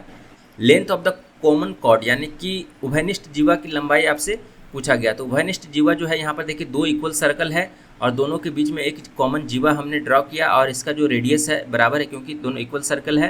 तो इस केस में जो उभयनिष्ठ जीवा की लंबाई होगी √3 इंटू r बनेगा, त्रिज्या बनेगा। ठीक है, अगला है कि अगर दो त्रिभुज दिया हुआ है, ये यहाँ पर एक त्रिभुज दिया हुआ है, इसके अंदर का इन सर्कल और इसके बाहर का एक्स सर्कल है ना, सॉरी सरकम सर्कल। ठीक है, तो सरकम सर्कल जो होगा इन दोनों का इन रेडियस और सरकम रेडियस के बीच का जो डिस्टेंस होगा वो फॉर्मूला है आपका d बराबर √r² - 2 into r into are. ठीक है, अगला कंसेप्ट है कि एक स्टार शेप्ड पॉलीगॉन आपका दिया हुआ है, तो इसका जो टोटल शीर्ष कोण का जो योगफल बनेगा, ये वाला ये टोटल शीर्ष कोण का जो योगफल बनेगा दोस्तों वो बनेगा n-4 इंटू 180 डिग्री। और यहाँ पर देखिए कि सम चतुर्भुज है, तो सम चतुर्भुज का जो विकर्ण होगा वो 90 डिग्री पे कट करेगा। ए है यहाँ पर, एरिया जो होगा half into d1 into d2। और ये भी फॉर्मेट आता है आपका, है ना, ये वाला भी रिलेशन याद रखिए कि 4 इंटू a² जो बनेगा वो बराबर d1² प्लस d2² बराबर होगा। अगर विकर्ण दिया हुआ है तो साइड हम निकाल सकते हैं। उसी तरीके से समांतर चतुर्भुज दिया हुआ है, पैरेललोग्राम दिया हुआ है, तो एरिया जो बनेगा दोस्तों इसका जो बेस है इंटू हाइट, आधार गुना ऊंचाई जो है इसका एरिया हो जाएगा। और ये रिलेशन याद रखिए कि 2 इंटू a², मान लीजिए ये a है और ये b है। ठीक है, तो 2 इंटू a² प्लस b² बराबर d1² प्लस d2², ये समांतर चतुर्भुज का एरिया हो जाएगा। अगला है, हाँ इस पर भी सवाल आए हैं कि x4 plus x² y² plus y4 बराबर x² plus xy plus y² into x² minus xy plus y। इस तरह का आपको फॉर्मेट दे दिया हुआ रहेगा, है ना, तो उसको आप इस फॉर्मेट में तोड़ के बाकी का मान निकाल सकते हैं। या तो इसका मान दिया हुआ रहेगा, 2 का मान दिया हुआ रहेगा किन्हीं, और 1 का मान आपको निकालने के लिए पूछा जाएगा। फिर आता है कंसेप्ट रास्ते का क्षेत्रफल का। अगर रास्ता का क्षेत्रफल जो है इस तरह से क्रॉस में मेथड में दिया हुआ और इसका रास्ता का लंबाई जो है इनसाइड में है और इसका चौड़ाई जो है x है और इसका आयताकार जो है l है और लंबाई और चौड़ाई इसका b है, और इसके अंदर में जो पाथ बनाया गया है x मीटर चौड़ाई का क्रॉस मेथड से, तो इसका जो एरिया बनेगा, इस रास्ते का जो क्षेत्रफल बनेगा वो दोस्तों बनेगा x into l plus B minus x. जो लंबाई है ये है और इसका विड्थ इसमें घटा देंगे तो इसका एरिया डायरेक्ट हम निकाल सकते हैं। अगर कोई रास्ता है ना, वो इनसाइड में प्रपोज किया गया है, एक रेक्टेंगुलर है l और b रेक्टेंगुलर फील्ड है, इसके अंदर जो है x चौड़ाई का एक रास्ता प्रपोज किया गया है, तो उस रास्ते का क्षेत्रफल जो बनेगा दोस्तों a बराबर 2x into l plus B minus 2x, है ना, इनसाइड में। और अगर हम आउटसाइड की बात करेंगे, ये है रेक्टेंगुलर फील्ड और इसके चारों ओर जो है रास्ता बनाया गया है। ठीक है, तो ये l है, ये b है, तो एरिया जो बन जाएगा दोस्तों यहाँ पर 2x into l plus B plus 2x बनेगा। तो ये डायरेक्ट फार्मूला अगर आपको याद है तो आप डायरेक्टली बना सकते हैं इसको। उसके बाद कोऑर्डिनेट ज्योमेट्री का फार्मूला आता है दोस्तों। कोऑर्डिनेट ज्योमेट्री में जो है नियामक ज्यामिति, इसमें जो है इंटरनल डिवीजन का फार्मूला आता है। इंटरनल डिवीजन क्या होता है कि कोई अगर आपके पास निर्देशांक दिया हुआ है x1 y1 x2 y2 और यहाँ पे कोई बिंदु है p xy, तो xy का जो हम निर्देशांक निकालेंगे वो कितना निकलेगा, जिस रेशियो में इस लाइन को कट किया गया m/n, तो mx2 plus nx1 divided by m+1 my2 plus ny1 divided by m+1। ये हो गया इंटरनल डिवीजन। एक्सटर्नल डिवीजन में कैसे यहाँ पर देखेंगे कि एक्सटर्नल डिवीजन जो होगा p जो होगा वो ए बी के बाहर में होगा। ठीक है, तो ये एक्सटर्नल पॉइंट बनेगा। और ए से पी तक का जो टोटल यहाँ पर देखिए कि ए से पी के बीच में जो लंबाई है रेशियो है m है, उसी तरीके से यहाँ पे ए और पी के बीच का जो रेशियो होगा सेक्शन होगा लेंथ, वो m यूनिट का होगा।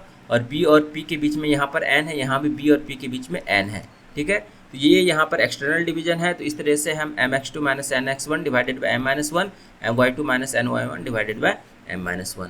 दो पॉइंट के बीच का जो डिस्टेंस अगर आपके पास जो कोऑर्डिनेट दिया हुआ है इसका x1 y1 x2 y2, तो डिस्टेंस निकाल लेंगे x2 minus x1 plus y2 minus y1 का होल स्क्वायर। अगला कंसेप्ट है कि एरिया ऑफ द ट्रायंगल निकालने के लिए आपसे पूछा जाता है। तो एरिया ऑफ द ट्रायंगल कैसे निकालेंगे, एक ट्रायंगल ABC दिया हुआ है और इसका कोऑर्डिनेट्स दिया हुआ है x1 y1 x2 y2 x3 y3 दिया हुआ है। डायरेक्टली हम फॉर्मूला लगाएंगे x1 हाफ इंटू x1, इसको पहले पकड़ेंगे और y2 माइनस y3 करेंगे, फिर उसी तरह से x2 पकड़ेंगे तो इसको और इसको घटाएंगे और x3 पकड़ेंगे तो इसको और इसको घटाएंगे। ठीक है, तो ये जो है पैटर्न आप याद रखेंगे तो एरिया जो है आप आराम से निकाल सकते हैं।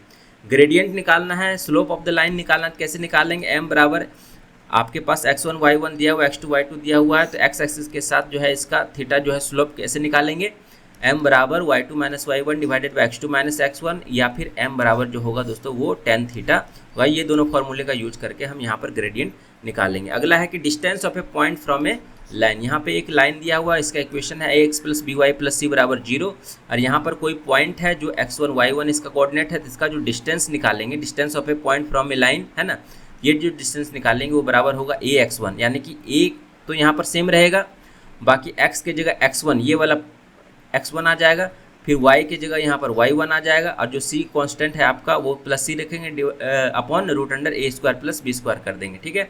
स्लोप इंटरसेप्ट फॉर्म होता है y बराबर mx प्लस b, जहाँ पे m जो होता है स्लोप होता है और b जो होता है y इंटरसेप्ट होता है। पॉइंट स्लोप फॉर्म जो होता है दोस्तों ये होता है y माइनस y1 बराबर m into x minus x1, और ये जो है यूज करेंगे तब जब हमको इक्वेशन ऑफ ए लाइन निकालना है, जब कोई लाइन जो है पास कर रहा है कोई पॉइंट से x1 y1 से पास कर रहा है, तो हम इस कंडीशन में उस इक्वेशन का लाइन हम निकाल सकते हैं। ठीक है।